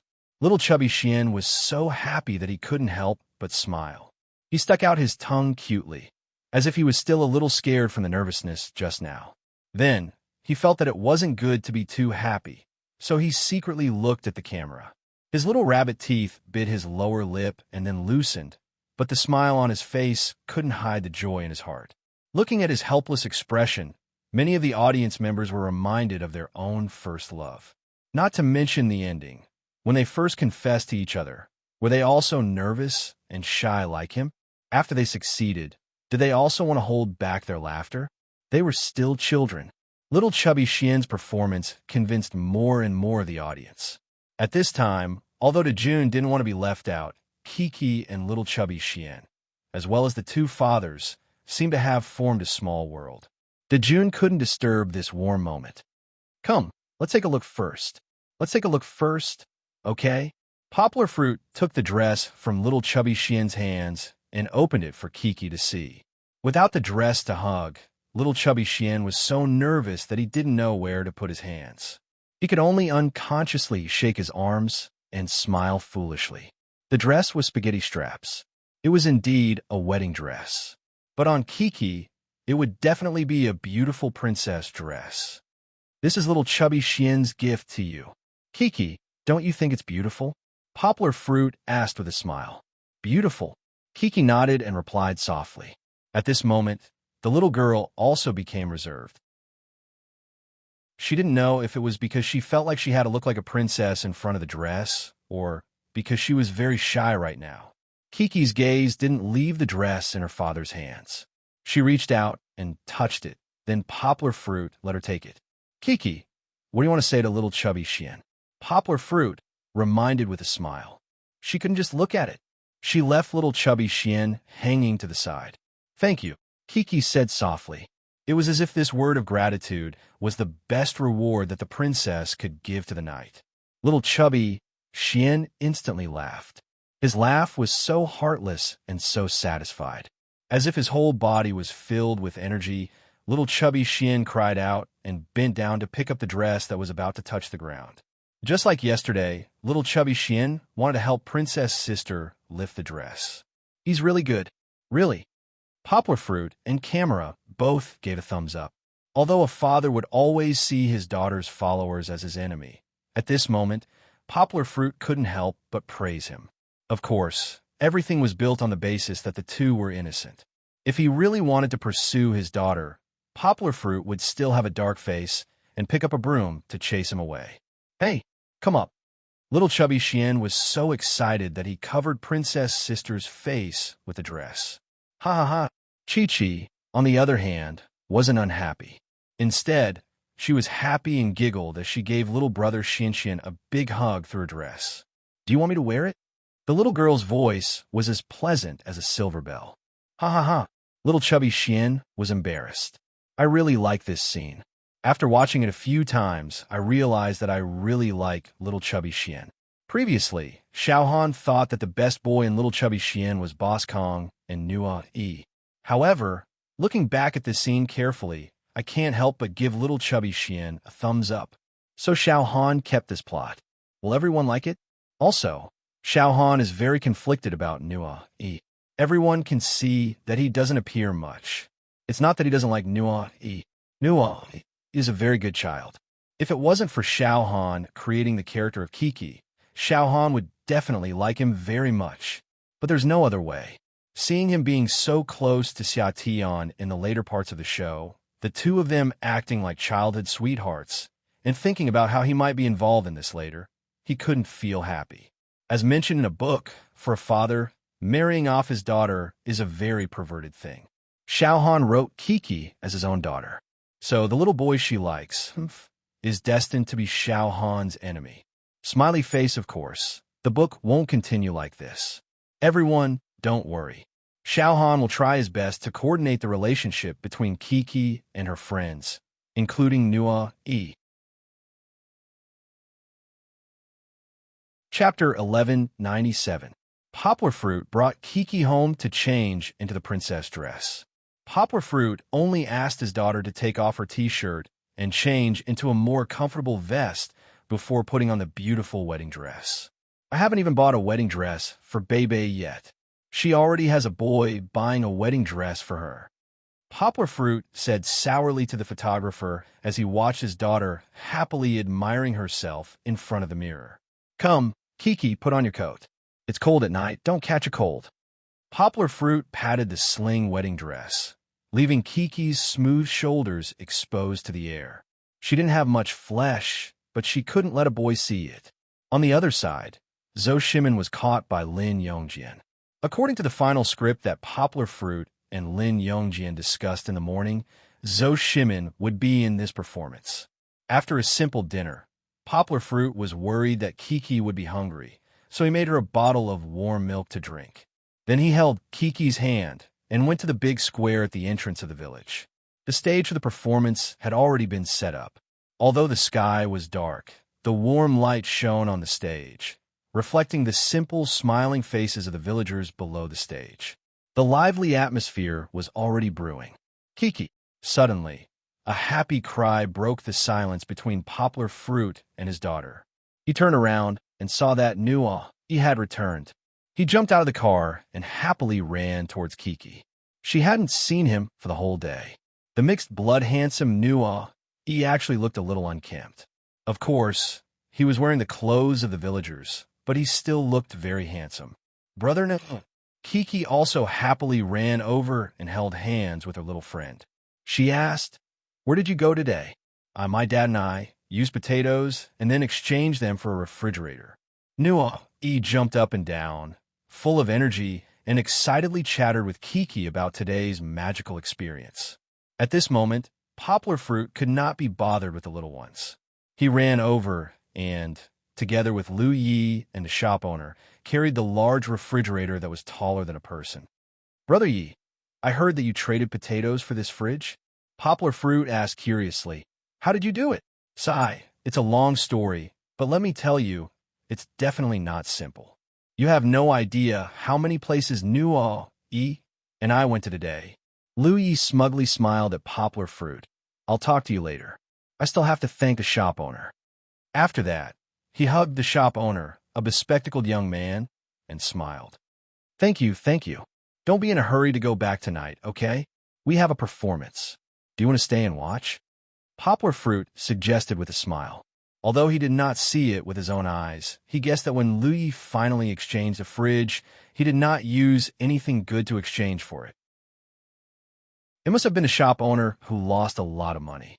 While they were chatting, on the other side, Kong Kong and Hu Jun also returned.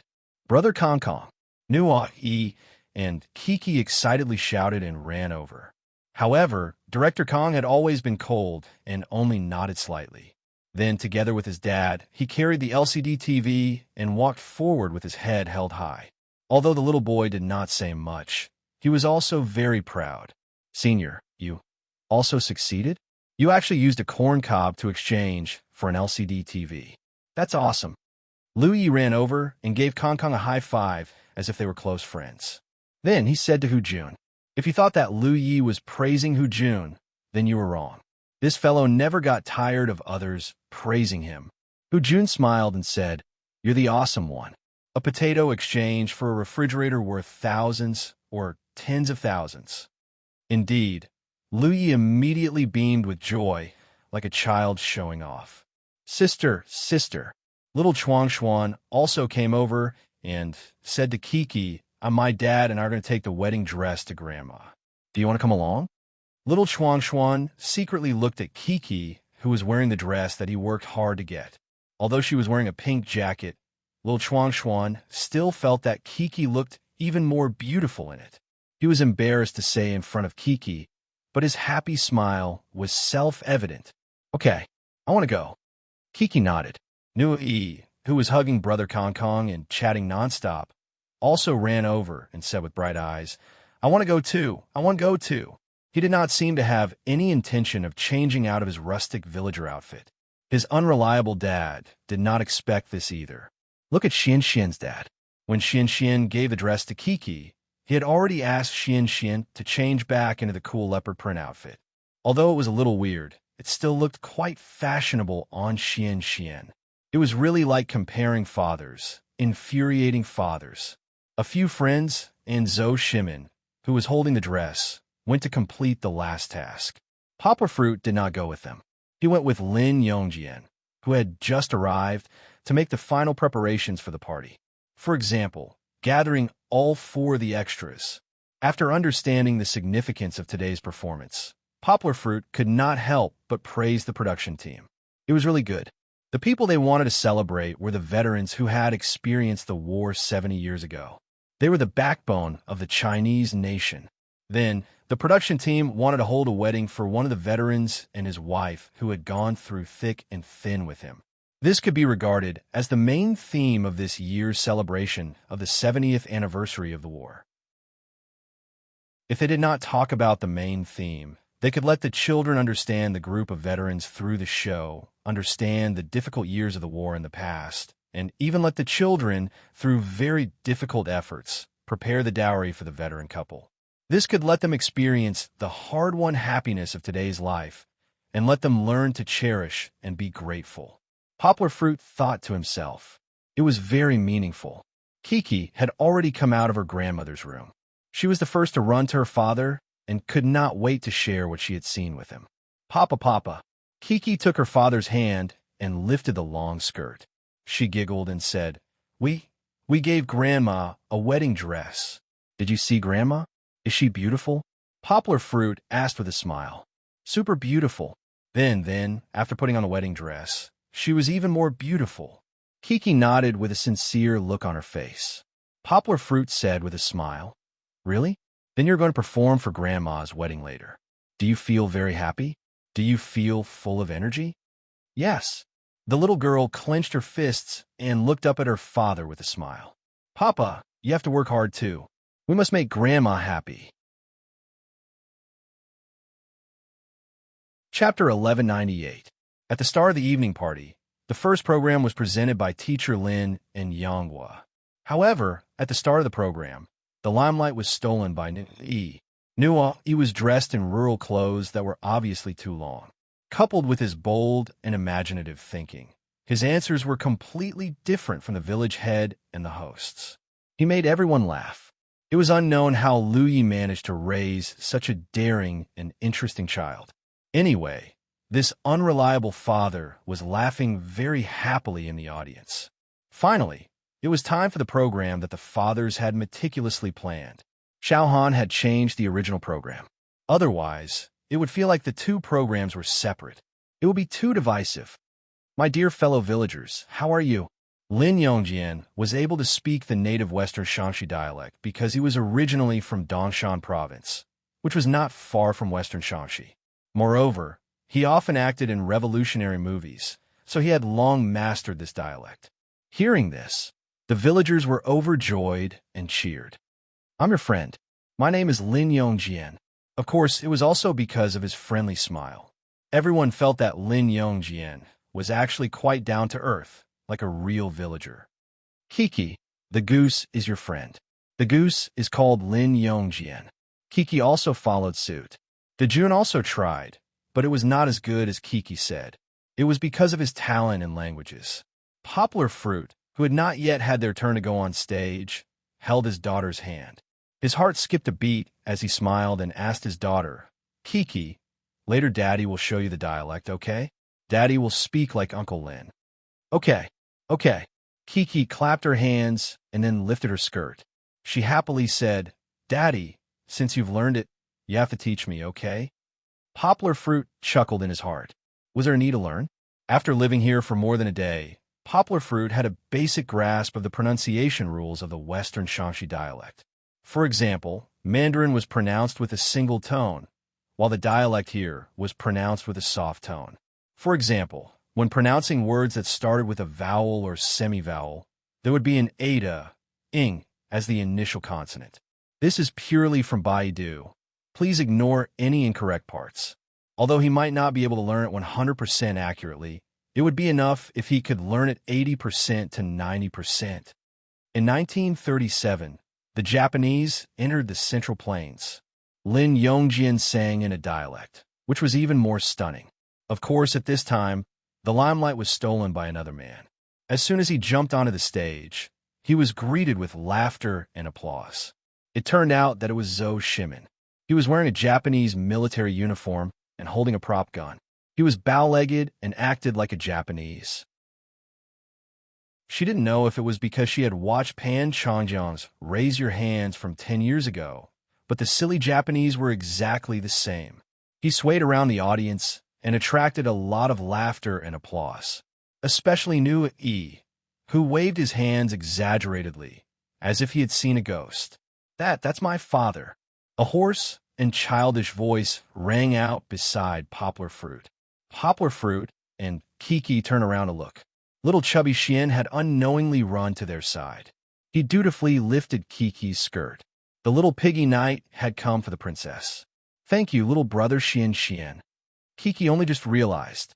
First, open Lugo Bridge, then enter Shanghai Pass. Lin Yongjian sang, and Zhou Shimin acted. I took a good aim. Bam!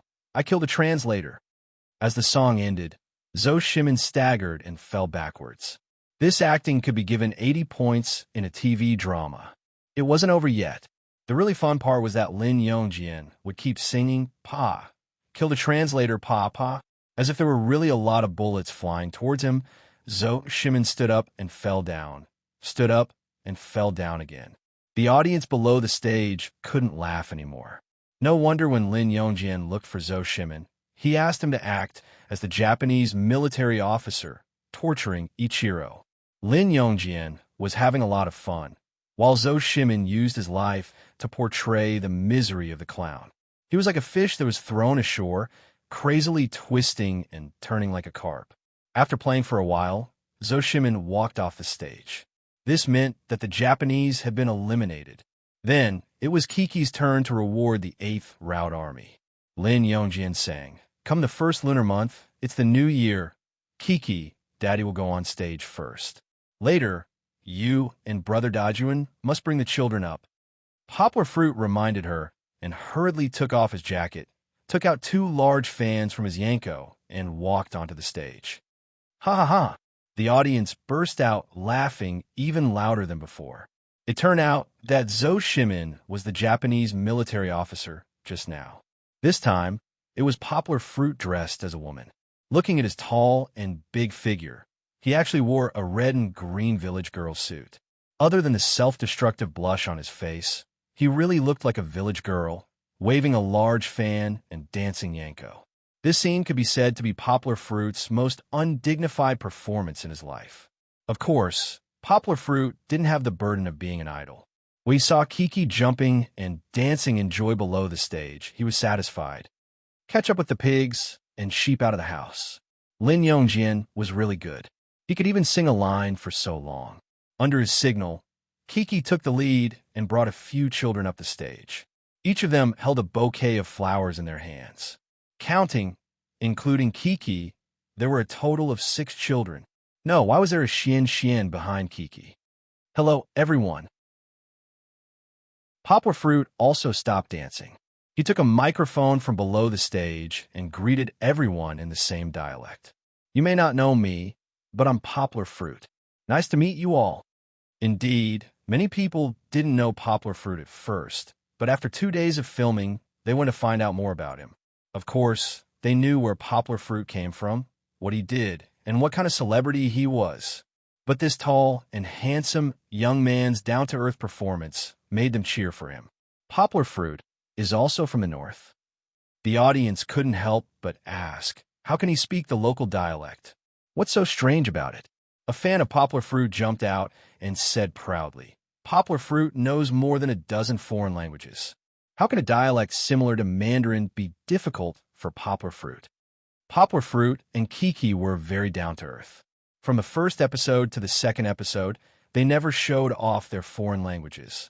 This led to people not knowing that Kiki could also speak several foreign languages fluently, and Poplar Fruit's talent in languages was gradually forgotten by the audience.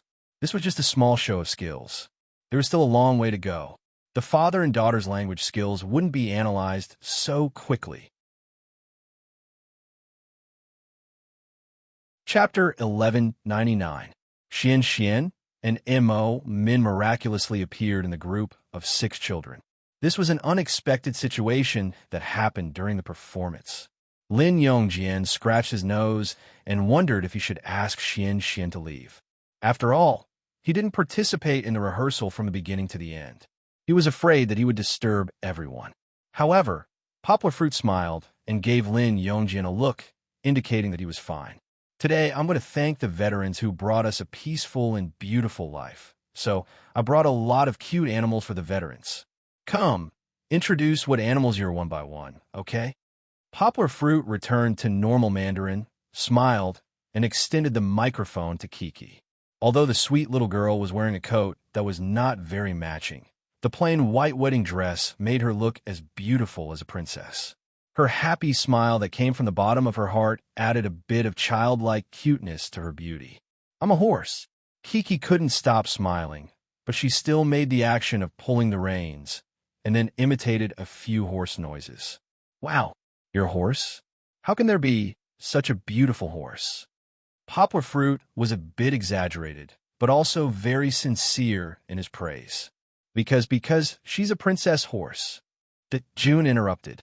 Xian raised his curly hair and looked at them blankly. He didn't know what his sisters were playing, but he still nodded in agreement. "Yes, I'm a princess horse." Kiki was so happy that she kept smiling. "Is that so? A princess horse? Such a beautiful princess horse. I believe the veterans will like it very much." Poplar Fruit exaggeratedly waved his fan and laughed. His acting was exaggerated, just like when he was a guest star in the Unexpectedly micro movie. If he didn't have good acting skills, he had to use exaggerated expressions and actions to cover it up. "Then what animal are you?" Poplar Fruit pointed the microphone at Dejun. I'm a dog. Dejun said, Woof, woof. You're a dog. I know that dogs are also very powerful. They will protect our home, just like how our grandfathers protected our country, right? Poplar Fruit continued to exaggerate. I'm Prince's dog. However, Dejun didn't play according to Poplar Fruit's plan. He and Kiki were laughing happily together. The audience couldn't help but feel anxious for the dejected little fatty Xian. Fortunately, the other children were very cooperative.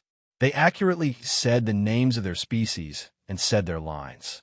Of course, Poplar Fruit wouldn't miss out on little Chu Xian, who had been sincerely holding the hem of the young lady's skirt and foolishly standing behind her like an invisible person. He turned around and pointed the microphone at Xian Xian. He smiled and said, How are you? What kind of animal are you? Little fatty Xian was stunned. He looked at Uncle Poplar Fruit in a daze, not knowing how to answer. Fortunately, the kind-hearted Kiki walked over and put her hands on her brother's shoulders. She smiled at her father's microphone and said, I know. Oh, Princess Horse. You know, that's great. You tell everyone, what kind of animal is he? Poplar Fruit said with a smile. He's a cat, a super cute Garfield cat. Kiki giggled. Princess and Garfield cat are good friends. At first, everyone didn't understand Kiki's logic. However, after the program put up the classic American cartoon character Garfield, many of the audience members who were born in the 1980s suddenly understood and laughed. Fatty was very greedy, a little lazy, and a little narcissistic. He was also strong and cute. Wasn't the image of Garfield cat in the cartoon very similar to Xian Xian? Xian Xian quickly nodded. Kiki's last sentence, Princess and Garfield cat are good friends, moved him. Is that so? Then Garfield cat should be like other animals and greet the audience. Okay? Poplar Fruit laughed. You have to say meow meow. Kiki whispered in Xian Xian's ear. Xian Xian nodded and said in a childish voice, I am Garfield cat, meow meow. Little chubby Xian even scratched his head. In front of so many villagers, little chubby Xian was also nervous. Luckily, Princess Sister was by his side. Oh, very good. You're all very good. Then what should we do next? Poplar Fruit said with a smile. Pigs, sheep. Lin Yongjian raised his head. Pigs, sheep, where are we sending them? Send them to our relatives by a Lu army. Pigs, sheep, where are we sending them? Send them to our relatives by a Lu army. The little ones all sang with all their might, tirelessly repeating it. Poplar Fruit smiled and gave each child a microphone. Of course, Kiki, who loved singing, sang very hard and attentively. Very good, very good. You can actually sing such a good song. Poplar Fruit clapped his hands and shouted with a smile. Then, who can tell me now, where are our old soldiers? There. The audience below the stage laughed and pointed to the old soldiers' guest seats. Thank you very much. Children, let's go find the old soldier's grandpa and then give the flowers in your hands. Okay? Poplar Fruit smiled and led the group of children off the stage with Lin Yongjian's army supporting Yonga, singing. The applause below the stage was thunderous. Everyone had been laughing just now, but the applause at this moment was really from the heart. It was really not easy to let the children participate in the performance and arrange such a wonderful and interesting fairy tale drama. Poplar Fruit held his daughter's hand and led the way to the old soldiers. The old soldiers also stood up. They were 70 or 80 years old and looked shaky, but they had a kind of spirit that would never fall. Kiki, go and hold Grandpa's hand. Dad taught you just now. Poplar Fruit smiled and finally instructed his daughter. In fact, below the stage, Poplar Fruit had introduced the old heroes to his daughter in detail. So, Kiki went forward with a look of worship and signed the hand of a white-haired old man in a military uniform.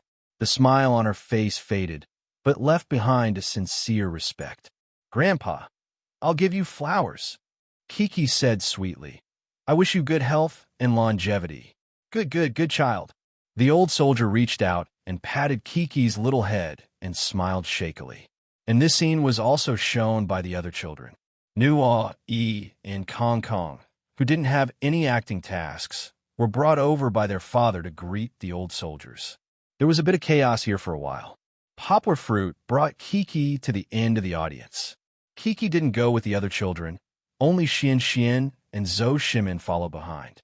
She and Xian still had a task. Chapter 1200. The veterans went on stage together to show their faces. They stubbornly did not need anyone's help. Although some of them needed crutches to stand steadily, the audience below the stage gave them heartfelt applause. Finally, the veteran who was going to hold the wedding of the century today stayed. His name was Bai Yongxiang. He was 88 years old this year, and he was still a company commander back then. The old man was as thin as firewood, but after wearing a green military uniform, he looked very tall and straight. His eyes seemed to be a little sick, but they were still bright and full of vigor. When he introduced himself, a strong aura came over. The village chief, who was acting as the host, took out a photo of Grandpa Bai. The old man was also a handsome man when he was young. Today, please use the warmest applause to welcome Grandma Bai. Today, our bride will come on stage. Please. After the village chief's voice fell, everyone applauded and looked back. Grandma Bai, who was behind him, was ready. Papa, can I take off my coat? Kiki raised her head and looked at Poplar Fruit. I want to wear it like Grandma Bai. Oh, I forgot about that. Take it off. When you come down later, you have to ask Papa to wear a coat. Papa is afraid that you will catch a cold. Poplar Fruit laughed. He quickly helped his daughter take off the pink rabbit coat. The little girl's beautiful appearance in the wedding dress was finally shown in front of her friends. She was really beautiful. The praise from the surrounding villagers was not exaggerated at all. In truth, Chi-Chi was also a clothes hanger. She was beautiful enough to cause the downfall of the city, and her figure was the kind of thin and tall that would look good in anything. Wearing the spaghetti strap wedding dress, her shoulders were like jade, and her skin was as white and smooth as milk. Her slender and long arms were holding a bouquet of flowers wrapped with ribbons. People could not help but sigh. She is more beautiful than flowers. Poplar Fruit smiled and stepped aside. At this moment, the protagonists of the camera should be the two children. Kiki and Xian walked together hand in hand. Zhou Shimin held the flowers in his hands and forgot to give them to his son. He was anxious for Xian, who was ignorant. It was such a good opportunity. You can walk the red carpet with the sister you like. You can't just stand there like a fool. I know. Kiki twisted the hem of her dress, turned her head, and said happily to brother Xian, I attended my Uncle Mosquito's wedding before. We're going to walk in front together. At that time, Kiki was also a flower girl. However, at that time, Kiki was wearing a princess dress, which was not as high-end as today's wedding dress. All right. Xian couldn't take his eyes off Kiki. He smiled sweetly and foolishly. His golden coat and his curly hair made him look like a pundit. You don't have to help me lift my skirt. Kiki giggled with the flowers in her hands and said, You have to stand in a row with me. Then we can hold hands. Xian's eyes finally lit up. She happily walked to Kiki's side and reached out to hold her sister's hand. Next to him, Zhou Shimin facepalmed. He didn't know whether to laugh or cry. This kid really didn't listen to anything he said just now. How could he listen? Xian began to look at his sister with a silly smile again. The only thought left in his mind was, sister's hand is so cool and comfortable. Xian. Aya, you're still ignoring Dad, right? Poplar Fruit snickered at Zhou Shimin's depressed expression. Zhou Shimin had no choice but to walk over and put the flowers in his son's hands. In fact, Xian and Kiki were not suitable to be flower girls.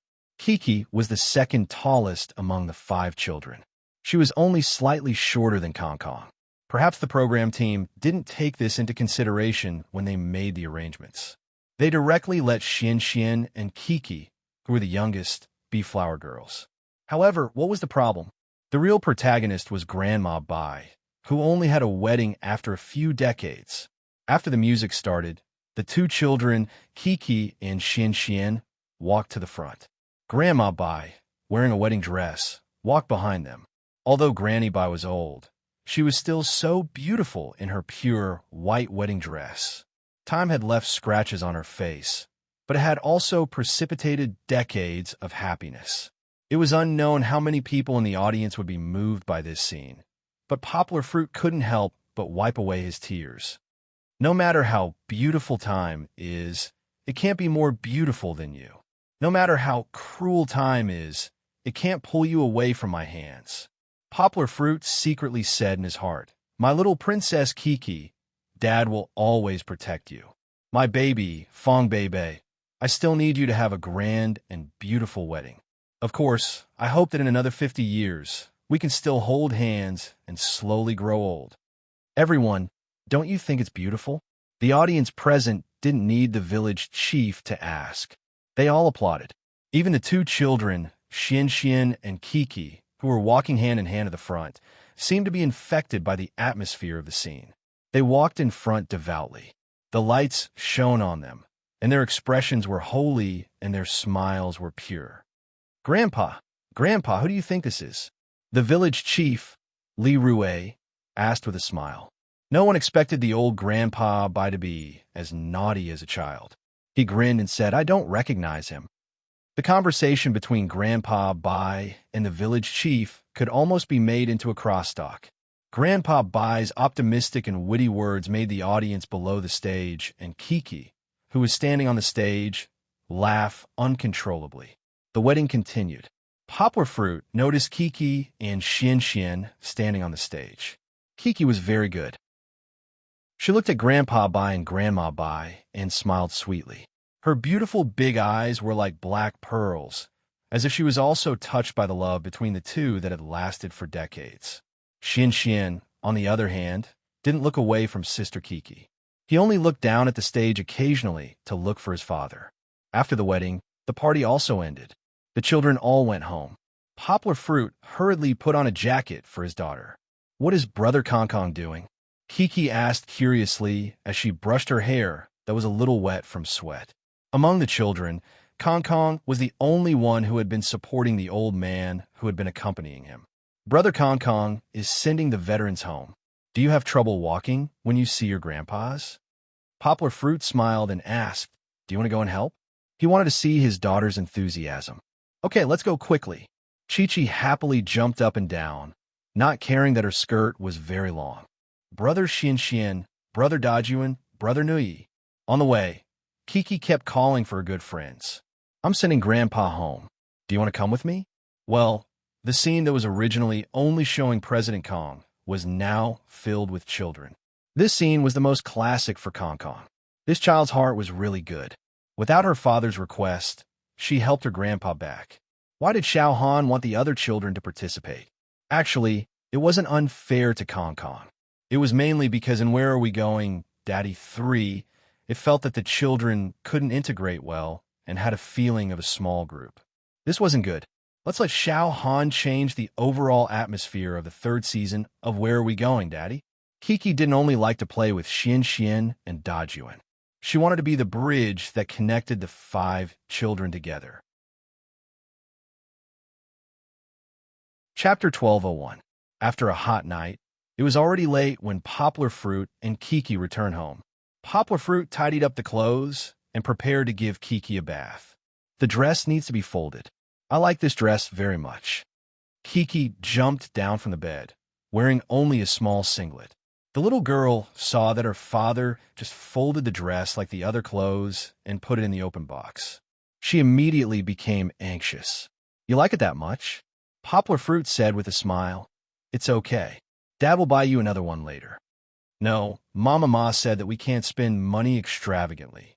We already have clothes to wear, so we don't need to buy more." Kiki pouted and said with her hands on her waist, "What if Dad buys you a better one?" Poplar Fruit asked with a smile. The little girl hesitated. She scratched her head and thought for a while. Then her eyes lit up and she said to her father slyly, "Then I still want it. Then I'll tell Ma."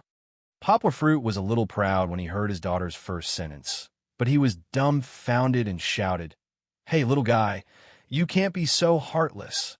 Hee, Aya. Kiki laughed, and then was carried to the bathroom by her father as punishment. After the bath, Poplar Fruit and Kiki sat on the big mat outside the door. The owner had specially moved it for them to watch the stars and chat. Of course, the main reason was that Kiki's hair had just been washed and was not dry. Poplar Fruit held his daughter's hair and shook it manually to let the night wind blow it dry before going back to sleep. "Did you have fun these 2 days?" Poplar Fruit asked with a smile. "Super happy," Kiki replied without hesitation. "Then do you want to come again next time?" Poplar Fruit asked. "Yes." Kiki suddenly thought of something and turned to look at her father and asked curiously, "Next time?" "Yeah, we're going home tomorrow morning," Poplar Fruit said with a smile. "In other words, we'll come out again during the next recording." Chi-Chi's mouth immediately pouted, and her expression was somewhat unhappy as she asked, "Why? Have you forgotten? Wouldn't a single recording take 3 days and 2 nights? This is the second night we spent in the village, so this recording is over," Poplar Fruit explained. But that was not what Kiki wanted. She lowered her head, her fingers intertwining in front of her body as she said in a muffled voice, "But I want to be with my friends. I really like Brother Xian Xian, Brother Dajuan, Brother Nuyi, and Brother Kong Kong." It was a little forced to add Brother Kong Kong to the list, but after today's Wan gathering, Brother Kong Kong, who was supporting the old man, really impressed Kiki. "Of course we will be together. Maybe in a week or 2, you can go on a trip together again," Poplar Fruit said with a smile. "We're going home tomorrow, and they're going home to see their mother. Kiki, you've been out playing for so long. Don't you miss your mother?" And Jean Z. Kiki still pouted, but her thoughts were successfully diverted by Poplar Fruit. "I miss Mama Ma, and I miss Jean Z, but want to go home and play with them often," Kiki said. Of course, Poplar Fruit could only draw a big picture for his daughter and said, "In the future, if you miss any good friends, Daddy can bring you to play with them." "Oh, right. Daddy will go to Beijing often for meetings. If there's a chance, Daddy will bring you to play with them, okay? Brother Nuyi, Brother Dajuan, and Brother Kong Kong are all in Beijing." Kiki suddenly became happy again. She clapped her little hands and giggled. Okay. By the time Kiki's hair was dry, the little girl could no longer resist the sleepiness and fell into a deep sleep. Poplar Fruit gently carried his daughter and sent her back to the house to sleep. However, Poplar Fruit was not sleepy yet. After he covered his daughter with a blanket, he sat quietly at the side of the study table. His fingers tapped slowly on the table without making a sound. He was thinking about something that had already moved his heart after tonight's banquet. The next day, early in the morning, Poplar Fruit woke up early again. When he came back from his training, even the production crew had not woken up yet.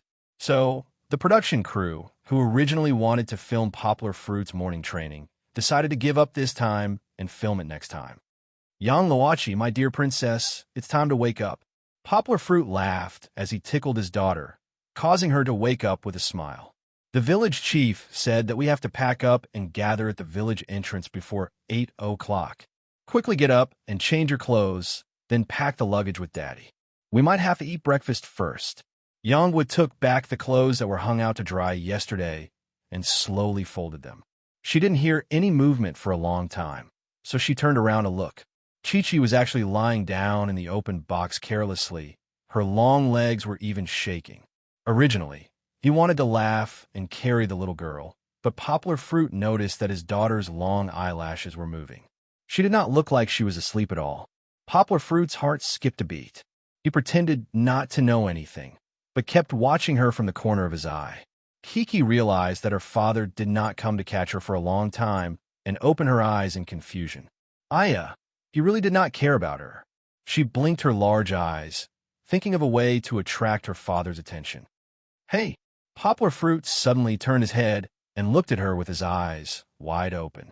His expression was serious, but there was a smile on his lips. "Wah!" Kiki was shocked by her father. She cried for a while and then giggled. "Daddy is so bad, I obviously saw it." "Hee, who told you to blink?" Poplar Fruit said with a mischievous smile. "All right, I won't play with you anymore. Quickly get up. Daddy wants to put the clothes in." "I can't get up, Daddy, pull me." Kiki pouted, waved her hands, and called out coquettishly. "I won't pull you. You can obviously get up. Look, your feet are already on the ground. Poplar Fruit exposed his daughter, then squatted down and began to put the clothes in the luggage. If you don't get up, Daddy will pack you in the luggage and bring you back. It's not fun, it's not fun. Kiki jumped out of the luggage and then threw herself on her father's back. Her two small arms hooked around her father's neck and hung on him. Poplar Fruit did not let her down. He carried his daughter on his back and continued to pack the luggage. When they gathered at the entrance of the village, the children happily hugged each other. Every child was particularly energetic in the morning. They were full of vitality. One moment, they ran around the entrance of the village, and the next moment, they helped their fathers carry the luggage. However, they were indeed going to leave. Sitting on the villagers' donkey cart, the 5 pairs of father and son set out to leave Wangyangwa village. Of course, they also said their final goodbyes at the city's airport. "You must miss me. My daddy said he would take me to play with you." Kiki reluctantly hugged her 4 friends and went home with her father with red eyes. Chapter 1202. Mama, I'm back. Back home, Poplar Fruit was still taking out the key to open the door, but Kiki couldn't wait to press the walkie-talkie on the door. The little girl's cheerful voice resounded throughout the building. Fong Bei was also waiting at the door. She hugged Kiki, who was bouncing over, and asked with a smile, "Mama Ma missed you so much. Did you miss Mama Ma?" Gold, who originally thought that its little master was rushing to it, could only circle around Fong Bei. Like Poplar Fruit, it could only wait for the two of them to make room for it to squeeze in. "I miss you so much. I miss you every night. But Papa said that we have to abide by the rules when we are recording the show. Even if we miss Mama Ma, we can't call Mama Ma. I even handed over my phone." Kiki pouted and said. After entering the house, Fong Bei put Kiki down. Now that Kiki had grown up, although she was thin, she was also heavy. Fong Bei didn't have the strength of Poplar Fruit to hold Kiki for a long time. She and Yang gently hugged each other. They had been an old married couple for more than 3 years. With this hug, their gazes intertwined with smiles, and their deep love for each other was indescribable. Fong Bei and Poplar Fruit packed up together, while Kiki was playing with Gold. Fong Bei asked with a smile, "Kiki, what did you play when you were out for a few days?"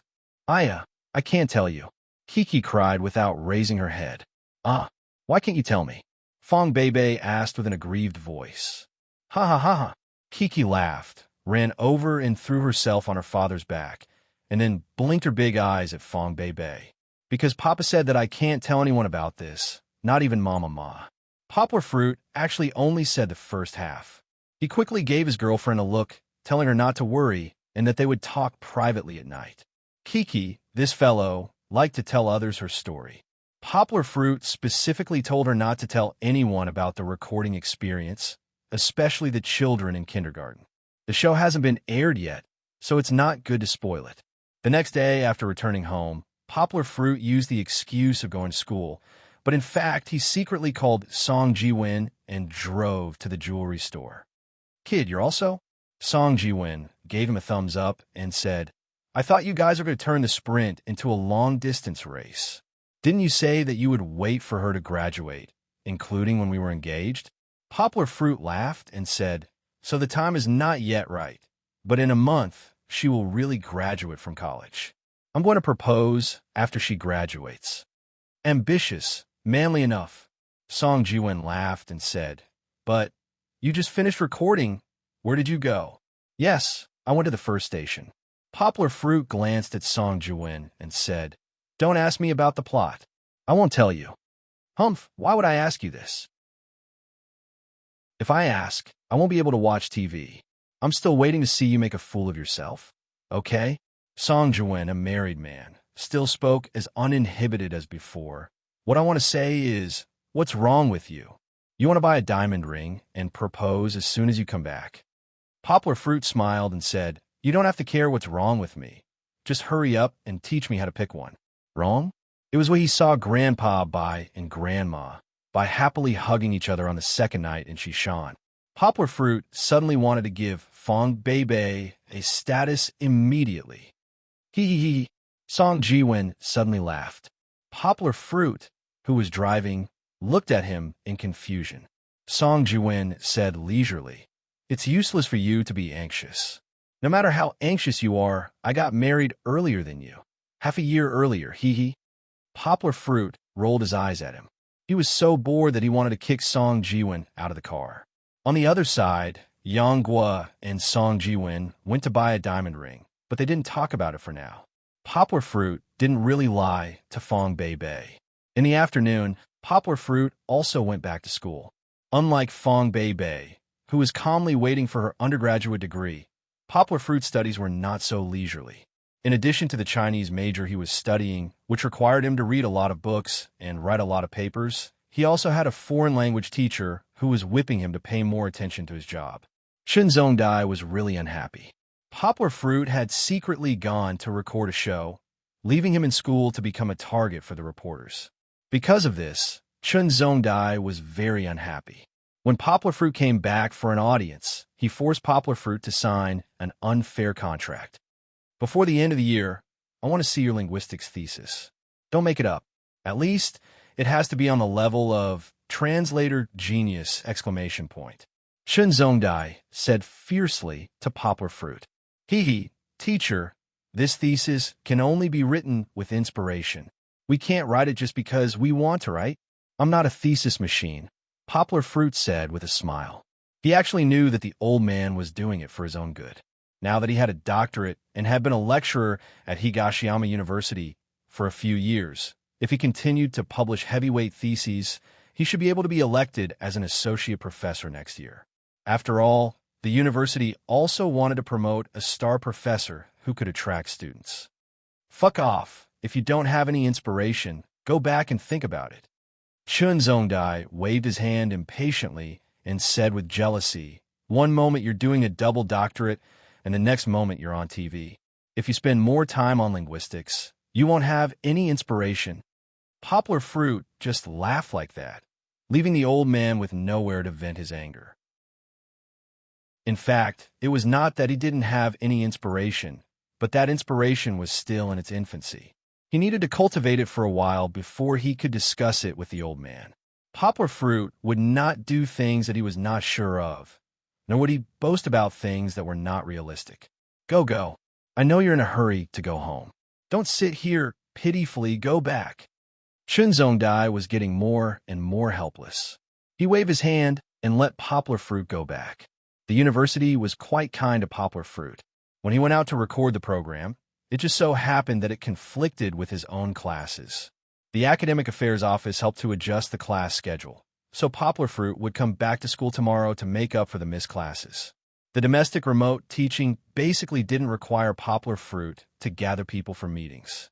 All the operations were carried out by the student unions of each school, adopting a one-to-one mode of assistance.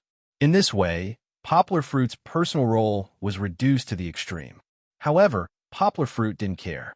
Instead, he felt that it should be like this. Public welfare, especially educational public welfare, should be participated by all people. It was impossible to pin hope on one person. However, Poplar Fruit wouldn't just leave it like that. He would record videos for remote education and take 2 hours a week to teach the children in Xiong Village, just like an ordinary volunteer. This kind of life was quite fulfilling. There won't be many transitional chapters, and soon the second trip will begin. Chapter 1203. A week before the start of the second trip, Poplar Fruit brought his daughter to Mango TV to record the promotional video and the theme song. After seeing the script of the promotional video, Poplar Fruit was shocked. Although it was a fairy tale story, why were his roles so strange?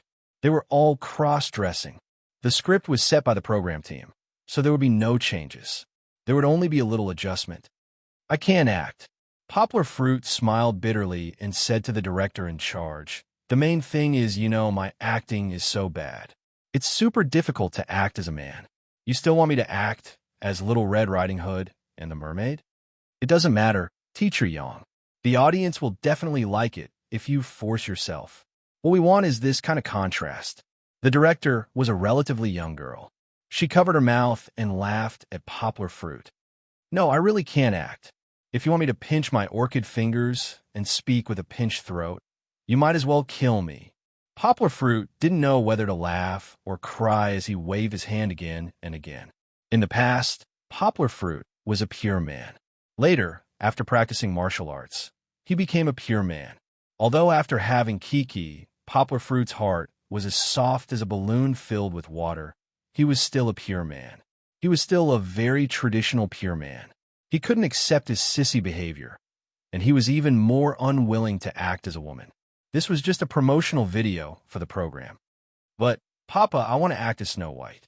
Kiki, who was next to him, took the script that her father threw on the table and pulled her father's clothes. You want to act as Snow White, but in this script, it's written that your father will act as Snow White. It's not like you're going to act. Poplar Fruit said with a wry smile. Then I want to see Papa act as Snow White. Kiki was not as depressed as Poplar Fruit imagined. Instead, she danced with great interest. The choreographer hugged Kiki and smiled at Poplar Fruit. His expression was really asking for a beating. Poplar Fruit didn't know whether to laugh or cry. He scratched his head and looked at his daughter's expectant eyes. He smiled bitterly and asked, Kiki, do you really want Daddy to play Snow White for you? If Daddy wears a girl's clothes, he might look very ugly. No way. Kiki's papa is the most handsome. Kiki clenched her little fist and said. However, she realized that she had said something wrong. She waved her little fist and said, You're also the prettiest when you become a girl. All right, there's nothing I can do. Poplar Fruit, who was a slave to his daughter, spread out his hands and said to the director, You guys won. Just act according to this script. Acting was not easy at all. Although the promotional video that the audience later saw was edited in more than a minute, Poplar Fruit and Kiki took a whole day to finish shooting. This was also based on Kiki's excellent acting talent. In contrast, Poplar Fruit, who always cheated his daughter, was often called cut by the director. In the end, he had to use exaggerated expressions to cover up his poor acting skills. Of course, although dressing as a woman made Poplar Fruit somewhat painful, acting with his daughter was very precious. In the first scene, Poplar Fruit was still dressed as a man. In the super beautiful princess room, he was telling his daughter a bedtime story. From then on, the prince and the princess lived a happy life. Then Kiki would interrupt her father and say, No, it should be like this. Poplar Fruit didn't have any expression, but Kiki was super involved in acting. The little girl suddenly sat up from her father's arms, then waved her small hands and said, No. Poplar Fruit should be surprised at this moment, but he didn't. He just looked at his daughter with a smile. I think it should be like this. The little girl, who was wearing a more beautiful white princess dress, had soft hair and a beautiful face, was making threatening gestures at this moment. It was as if there were really scenes in a fairy tale in front of her, and she was shaking the characters in the fairy tale to tell her father the plot in her heart. Cut! The director shouted, We have to do this again. Teacher Yang, your expression should be a little confused and a little surprised. You can't show that you know everything, okay? Papa, I'll teach you how to look confused. Then you have to look surprised. Kiki sat, and her small mouth was slightly open. She scratched her head, and then her small mouth formed an O shape. She even grabbed her 2 small fists and put them in front of her chest to protect them. Needless to say, Kiki's performance was quite vivid. Of course, the excessive exaggeration also made the surrounding staff laugh. Everyone thought that the little girl was too cute. Kiki, you did very well. Teacher Yang, you have to learn from your daughter. The director held back his laughter and said to Poplar Fruit with a smile, You just have to exaggerate a little. Therefore, after the promotional video was released, the audience was stunned by Poplar Fruit's exaggerated acting skills. Especially Poplar Fruit's fans, they were laughing and slapping the table. Oh my God, Poplar Fruit Appa, where's your image? Where's your bottom line? Your worldview has been destroyed. However, there was one thing that everyone recognized. Poplar Fruit was so handsome when he was a model, and when he played a woman, he was also a beauty. At that time, Poplar Fruit appeared in the room with Little Red Riding Hood makeup and a red dress. The staff was shocked, and Kiki giggled and clapped for her father. She even shouted, Papa is so beautiful. How should he put it? After Poplar Fruit's makeup, he didn't belong to the orthodox image of a beauty. However, after shaving his beard and putting on some makeup, he looked like a woman's face. Moreover, Poplar Fruit used to be soft and steel, but now he was soft with hardness. He actually had the neutral beauty of Lin Qingxia. Of course, Poplar Fruit still rejected it in his heart. But anyway, seeing that his daughter liked it, Poplar Fruit didn't have any thoughts. He just laughed happily with his daughter. After the final repair, Poplar Fruit put on a hood, put on the yellow hair of a foreign girl, and put on a red hat. A heroic Big Red Riding Hood appeared. On the other side, Kiki, wearing a prop costume, rushed to her father's side. She giggled and said, "Papa, Papa, what do you think I am? Why do you have ears?" Poplar Fruit pretended to be surprised, and then mischievously said, "Is this your new rabbit costume?" "It's not a rabbit." "Papa, Papa, don't you think I look like a big wolf?" Kiki pouted her small mouth, showing the small mustache she drew with a pen. Wow, you're a big wolf. A big wolf with a beard. I'm so scared." Poplar Fruit exaggeratedly made a surprised expression, and Kiki was amused by him and giggled. Don't be afraid. Don't be afraid. Kiki's big wolf won't eat people." Giggle, giggle. Kiki laughed and rolled in her father's arms. Chapter 1204. Kiki, come here, come here. Kiki ran for less than 2 minutes before her father's voice rang in her ears. "Dad will take 2 photos for you as a souvenir." Poplar Fruit tidied up his big red hat outfit while taking out his mobile phone from Kiki's small bag. Poplar Fruit rarely carried a bag. He felt that it was too effeminate, so he often took Kiki's pleasant goat bag to carry his things. Eggplant. After taking the photo, Kiki wanted to snatch her father's mobile phone. Poplar Fruit didn't know why, but Kiki turned her head and handed it to the director's sister next to her. "Papa, let's take a photo together." Kiki happily jumped, trying to pull down her father who was standing high. The director also had a bad smile on her face, which made Poplar Fruit somewhat flustered. No, I don't want to take a photo. How can I take a photo with what Dad is wearing now?" Poplar Fruit shook his hand in panic and said, "Kiki, after Dad goes back, I'll take 100 photos with you, okay?" "Oh, don't." Kiki shook her head and said unyieldingly, "I just want to take such a photo with Papa. Papa is so beautiful." Next time, it would be very difficult to see her father dressed as a woman. Poplar Fruit helplessly shook his head, glanced at the director and other staff who were snickering, and thought, "Forget it. I'll take a photo. Anyway, I'll appear in this promotional video." So, for the sake of his daughter, Poplar Fruit softened his heart and took a few photos with his daughter. "Do you want to take a photo of Grandmother Wolf eating Little Red Hat?" the director asked with a smile. Okay. Kiki answered for her father. She happily hugged her father's neck and then kissed her father's face. The director quickly pressed the shutter. It was acceptable to treat eating as marriage. Poplar Fruit took the mobile phone, and the director added, "Teacher Young, the photo just now is the one where Kiki kissed you. You can post it on Weibo. After you post it, come to the set. Someone will arrange for it to be forwarded later." Poplar Fruit's face darkened, and then he listened to his daughter's chat as she walked away with the director. "I still prefer Papa's Weibo. It's so fun." "You like Weibo? Can you read it?" the director asked. "I can." Kiki was very smart. "Then later, I'll get another lady to register a Weibo account for you. Okay?" The director laughed. "That way, you can also play with your own Weibo." "Really?" This was a complete surprise.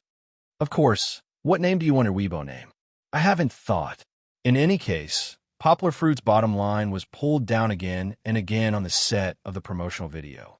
In the end, he had no choice but to accept the mermaid costume with something stuffed in her chest. After shooting the promotional video, Poplar Fruit and Kiki waited for a day at Mango TV, waiting for the other 4 pairs of father and son who had rushed over. They had already taken time to shoot the documentary, but the theme song of "Where Are We Going, Dad?" still required everyone to gather and sing together. After not seeing each other for more than 2 weeks, the children missed each other very much. Kiki held her father's hand and stood under the building, looking forward to it. Fortunately, her brothers didn't make Chi-Chi wait for too long. Soon enough, they were laughing and jumping together. Even President Kong couldn't help but laugh. It seemed that he actually missed his four friends very much. Everyone has gotten their hands on the manuscript of the lyrics. Everyone went straight to the recording studio to practice. For children, you couldn't expect them to be able to pass with just one recording after they practiced. It was best to record their singing from the beginning and then choose a suitable combination from the hundreds of pieces of material. This was something they had done many times in the previous 2 seasons. They began practicing. First, Nua-E and Lu-Yi practiced speaking French. Kiki watched enviously from the side as she pulled her father's hand. "What's wrong?" Poplar Fruit understood and squatted down, letting his daughter hug his neck and whisper, "I want to say it too." Kiki pouted. "Say what?" Poplar Fruit didn't understand. "French." Kiki participated enthusiastically.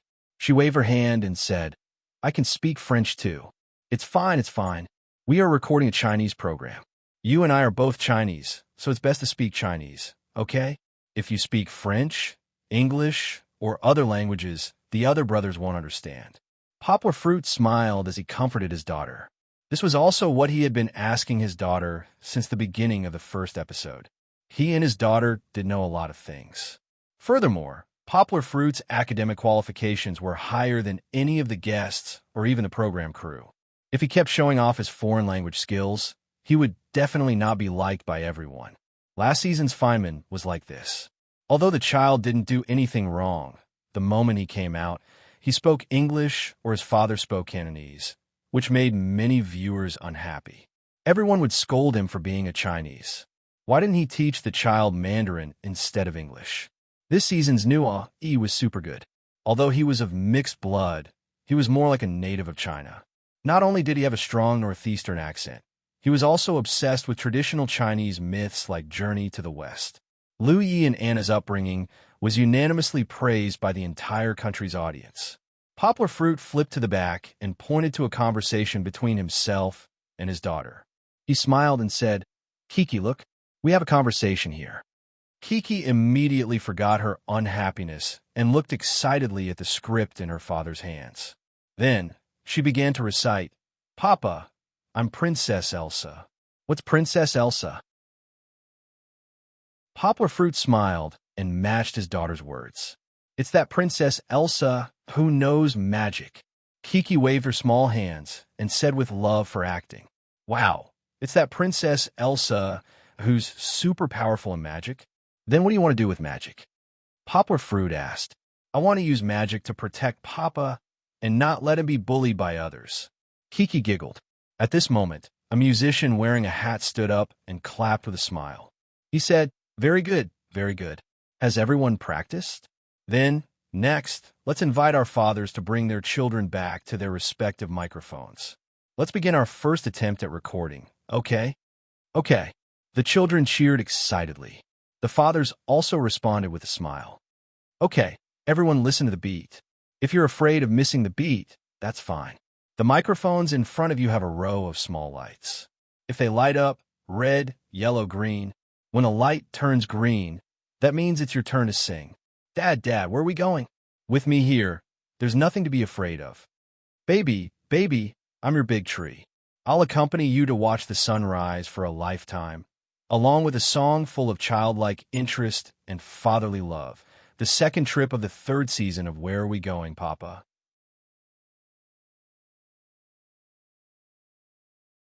Chapter 12:05. For the second stop, we'll skip the 2 episodes in Zishuingbana for now. It's important to save it for later. Time passed very quickly. In the blink of an eye, it was early June. After spending the first day of June at the kindergarten, Poplar Fruit brought his daughter to the second stop. "Where do we go, Daddy?" This time, it was closer to Poplar Fruit's home. It was in Min Province, which was adjacent to Guangdong Province. Poplar Fruit and Kiki took a high-speed train to the meeting place. Then, everyone got into a car sponsored by an advertiser and drove to Hucking Village, where the filming was taking place. In the car, Poplar Fruit followed the director's request and asked Kiki, "Kiki, I heard that there's a new friend joining us today." I know. Kiki smiled. It's brother Nui's sister. He showed me a photo last time. She's super pretty and super cute. Last time, she was actually referring to the recording of the song. The audience misunderstood, but the production team and Poplar Fruit did not intend to correct them. Do you like Nui's sister? Poplar Fruit smiled and asked. Super. I also want to have a sister. Kiki said with sparkling eyes, just like Sister Xiao Qi. She said she'll come and play with me at the end of the month. Really? You Skype with her again? Poplar Fruit asked with a smile. Yeah, Daddy, let's go and see our panda. Okay? Little sister Little Seven has always said that she wants to go and see it. Chi-Chi was getting more and more off topic. This part was edited out by the production team. Of course, no problem. Poplar Fruit smiled and nodded. Back to the topic, he asked, but you didn't see Uncle Luyi today, right? Kiki scratched her head and said, yeah. Why didn't Nui's daddy come? Because he was very busy with work today and couldn't come. No, he brought his sister over. Poplar Fruit said, Nui's sister is very young. She's only a little over 3 years old. She might be very scared because she doesn't have her father by her side. Before Poplar Fruit could state his request, Kiki had already volunteered, patting her chest and saying, then I will help Brother Nui take care of his sister. I'm super good at taking care of my sister. So awesome? Poplar Fruit smiled and gave his daughter a thumbs up. Then, let's make a deal today, okay? You're the big sister, so you have to take care of the little sister. Yes, I really like taking care of my sister. Then little sister also likes to play with me. Kiki said happily. All right, next question. Yang called back his daughter, who was looking out the car window. Chi-Chi, Daddy wants to ask you, what do you think of your ability to be independent? If Daddy isn't by your side, then there's Mama Ma, Kiki said. She calmly spread out her skirt, not letting it become wrinkled. Today's outfit was picked out for her by Zhang Yujie. After knowing that Kiki was going on the show, Zhang Yujie, as an aunt, took over the responsibility of choosing the outfit for Kiki. However, it had to be said that the clothes Zhang Yujie picked out were very nice. Kiki was wearing a cartoon bow skirt suit, a cute mini-printed t-shirt on the top, and a cute heart-shaped half-hollowed skirt on the bottom. The combination of red and black, coupled with a cap with Mickey Mouse ears, made her look fashionable and cute. Under the skirt, there were black pantyhose that just reached her knees and a pair of bright black leather shoes on her feet. The little girl looked full of youthful charm, full of vitality. What if Mama Ma isn't here either? She will also be very busy. Poplar Fruit waved his hand and said, there's still Grandpa and Grandma, Grandpa and Grandma. Kiki was still very calm. They're also very busy. You're the only one left at home. Gold can't be at home either. Poplar Fruit said cruelly. Kiki immediately looked at her father. She was very surprised, but she immediately wrinkled her delicate eyebrows, pouted her mouth, and asked, Papa, what happened to our family? Nothing happened. Poplar Fruit said with a smile, I just want to ask if you have the ability to live independently. No. Papa, you're lying. Kiki was very smart. She pulled her father's hand, pursed her lips, and said, Papa, don't tell me you don't want Kiki anymore. The little girl looked terrified and almost cried. Poplar Fruit panicked. Why did his daughter cry when he asked a question? How could it be? How could it be? Poplar Fruit quickly hugged his daughter and comforted her. Papa just wants to know if you have the ability. Just like when we record a program, don't we have a segment where you have to complete the task by yourself? But you can't scare people like this. Kiki pouted her mouth, patted her father's chest, and whispered, in kindergarten, a child said that his papa was going to throw him away. He said that his papa would drive him into a forest and then leave him behind. And he might never see his papa again. Nonsense. His papa must be scaring him. How could a papa be so cruel? Kiki, you have to remember that Papa is the one who loves you the most. He will never, ever abandon you. Poplar Fruit patted his daughter's back and said with a smile. Although he said that, Poplar Fruit suddenly smiled bitterly at the camera. The audience began to guess the meaning of Poplar Fruit's smile. Looking at the conversation between the father and son in the other cars, they also asked the same question as Poplar Fruit. Could it be that the program team was going to give the fathers some kind of difficult problem this time? In any case, the car finally arrived at its destination. It was a quaint little village in Zhangzhou City, Min Province. A round and fat earthen building appeared in front of the children. Wow, Papa, look, that building is fat. Yes, the adjective fat was used by Kiki. Fat building, huh? Poplar Fruit laughed happily. Brother Nui.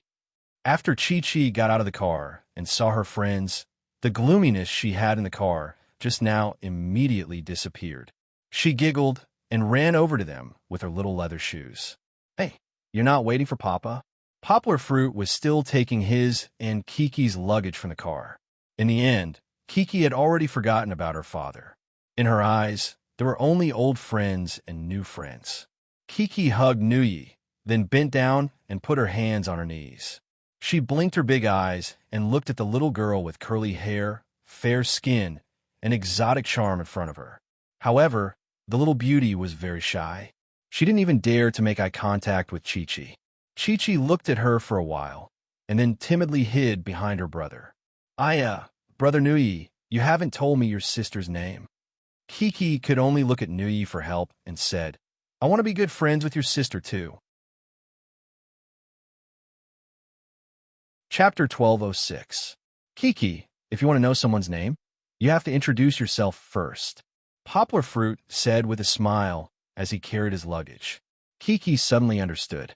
She reached out her little hand and said generously, Brother Nui's little sister. Hello, I'm Kiki. Can we be good friends? The little beauty was very shy in an unfamiliar environment and unfamiliar people. She simply threw herself into Nui's arms, but she still stole envious glances at the big sister in front of her. Big sister is so beautiful. Her name is Nina. She's a little shy. Nui pulled his sister out and said, Nina, this is Kiki. You can play with her. Can we hug? Kiki looked at Nui.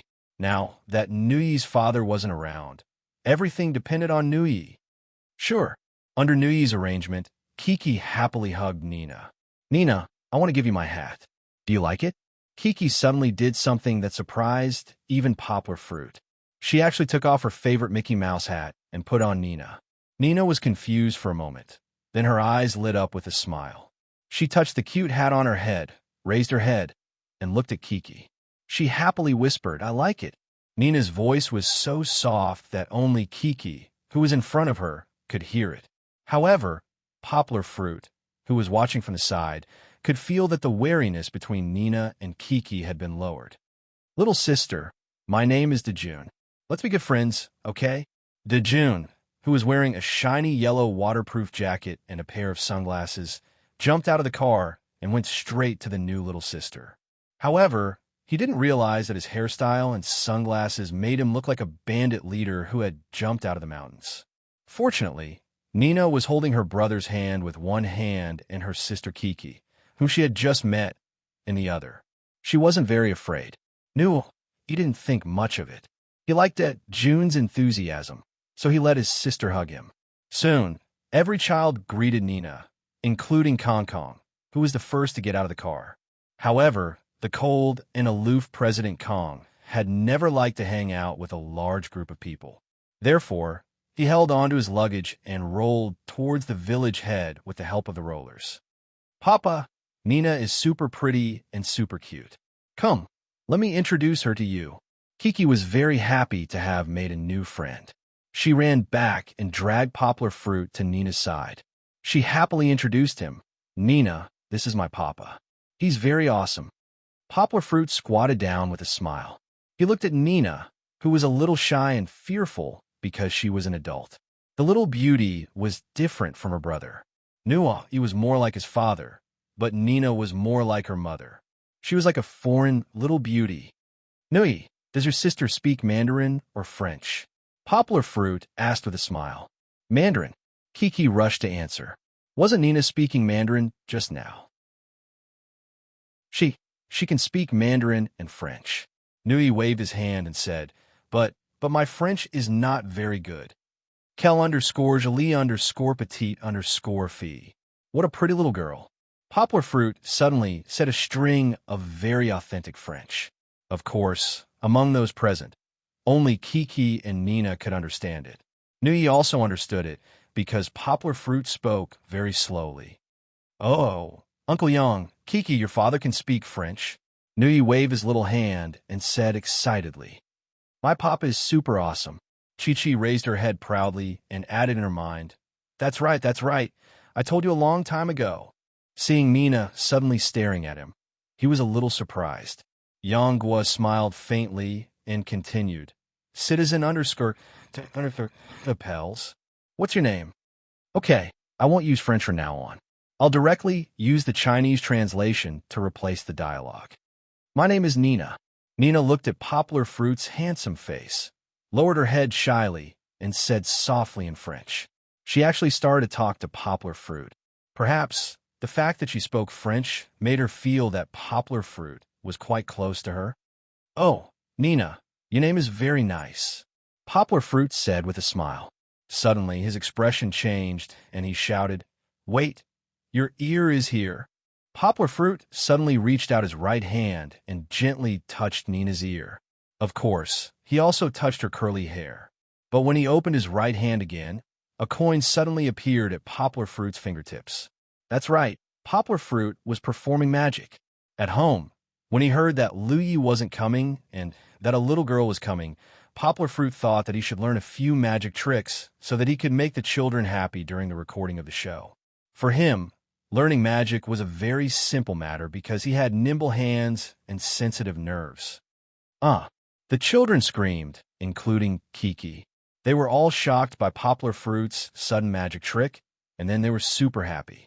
Children all liked magic tricks, the mysterious and magical kind of performance. Nina also looked at the coin that Poplar Fruit placed in front of her with some surprise. She couldn't figure out how it appeared. From the looks of it, Uncle Yang seemed to have gotten it just by gently digging into his ear. Could it be that there was a coin hidden in her ear? Nina even touched her ear in confusion. This is a 1 yuan coin. Can you tell me what I can do with 1 yuan? Poplar Fruit asked in Mandarin with a smile. I know. 1 yuan can buy a candy. Dejun took the lead. It could buy a truck of candy. Xian, who was held by Dejun, didn't change her gluttonous nature and almost drooled. I also like to eat candy. Kiki also couldn't wait to join in the fun. Poplar Fruit expressed that he was defeated by these imaginative children. All right, let's see what this 1 yuan can do. Poplar Fruit smiled and hid the 1 yuan coin in his palm, then clenched his hands into fists. The children's eyes were all fixed on Poplar Fruit's fists, especially Nina, who was silent. Her mouth was slightly open, looking forward to the wonderful scene that Uncle Yang would bring. Flower. There's a flower. Dejun shouted. Wasn't that right? A bright red rose, which was actually a prop made of cloth, grew little by little from Poplar Fruit's clenched fist. The children all clapped their hands excitedly. This is for our lovely little beauty, Nina. Poplar Fruit smiled and handed the rose in his hand over. Nina accepted it gladly. She even showed the first bright smile that came from her heart since the show started. Chapter 12:07. Let's go. The village chief is waiting for us. Due to Poplar Fruit's magic and the little friend's welcoming of the little beauty Nina, they were delayed for a while. Poplar Fruit stopped at the right time and led the children across a stone bridge to the village chief's gathering place. Maybe it was because Poplar Fruit was so nice to her just now, but when Poplar Fruit tried to reach out his hand, Nina naturally put her little hand in Uncle Yang's palm. This feeling of being trusted was so good. Kiki walked in front of Poplar Fruit. The little girl's short skirt, pantyhose, and small leather boots were really beautiful today. However, she was muttering to her father, Papa, I want flowers too. Okay, but it will take a while. Let's go to the gathering place first. Daddy will make flowers for you later, okay? Poplar Fruit said with a smile, holding Nina's hand with one hand and pulling his big suitcase with the other. The fathers had a clear division of labor. Poplar Fruit took care of the children, and Hu Jun helped carry the luggage. He alone packed 3 big suitcases. Okay, Kiki nodded happily. She immediately went to Nuyi, who was holding Nina's hand on the other side. She said, Brother Nuyi, don't worry. My father is here. He will help take care of your sister. Nui nodded. The two children laughed happily, not feeling nervous at all. However, was it really going as smoothly as they had imagined? They gathered in front of the village chief. After a series of interesting self-introductions, the village chief began to talk about the difficult task that struck the children like a bolt from the blue. We will welcome the first trip in the history of Where Are We Going, Dad? Without the company of fathers.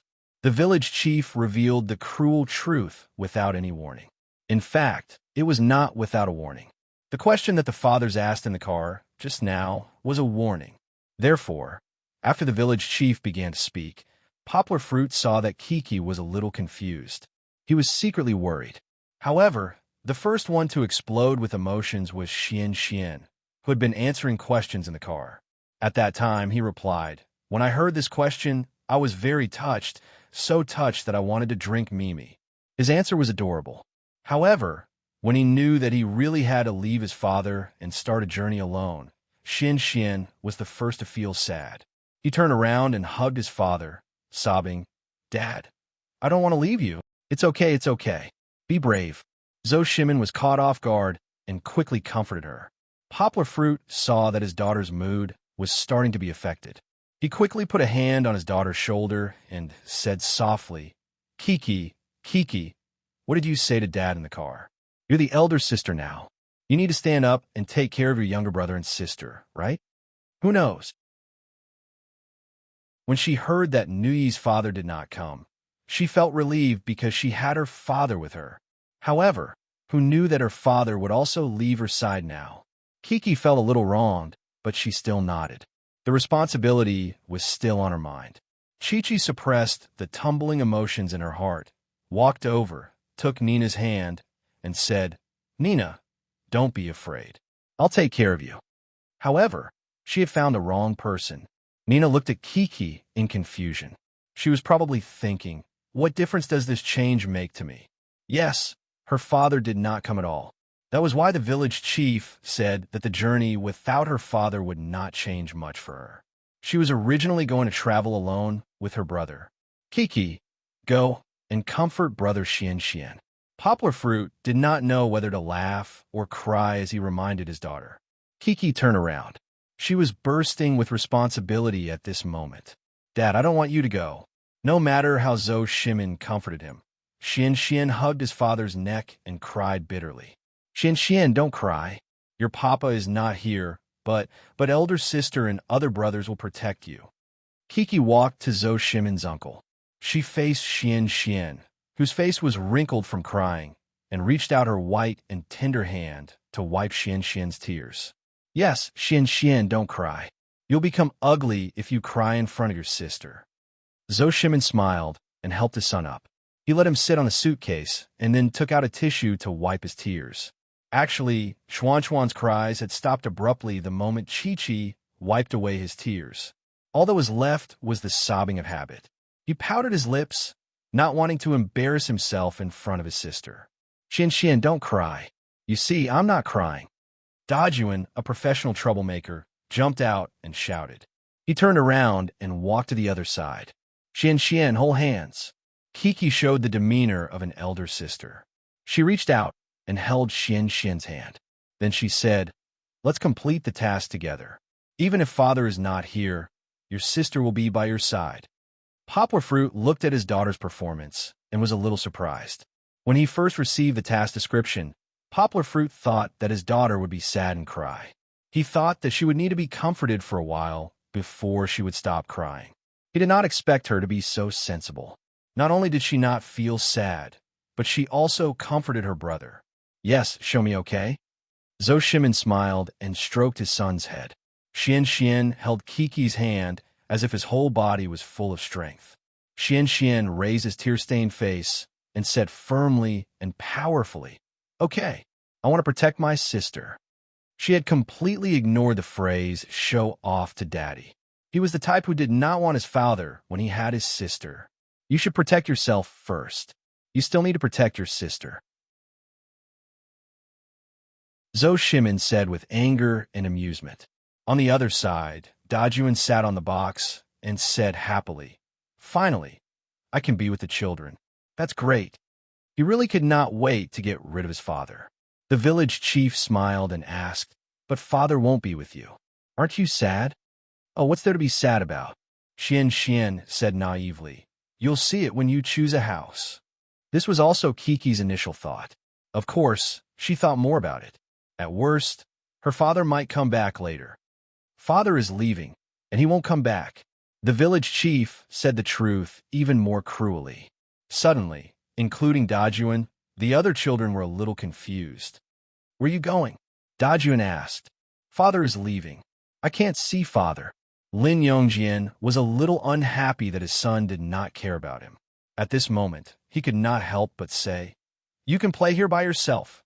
The next chapter, there is an important drama that you're tuning into the Romance Rendezvous YouTube channel. We're so grateful for your support, and don't forget to subscribe to join us on this incredible journey through captivating stories. Your generosity through donations truly makes a world of difference, as it's the primary source of revenue that allows me to expand and enhance this channel for you.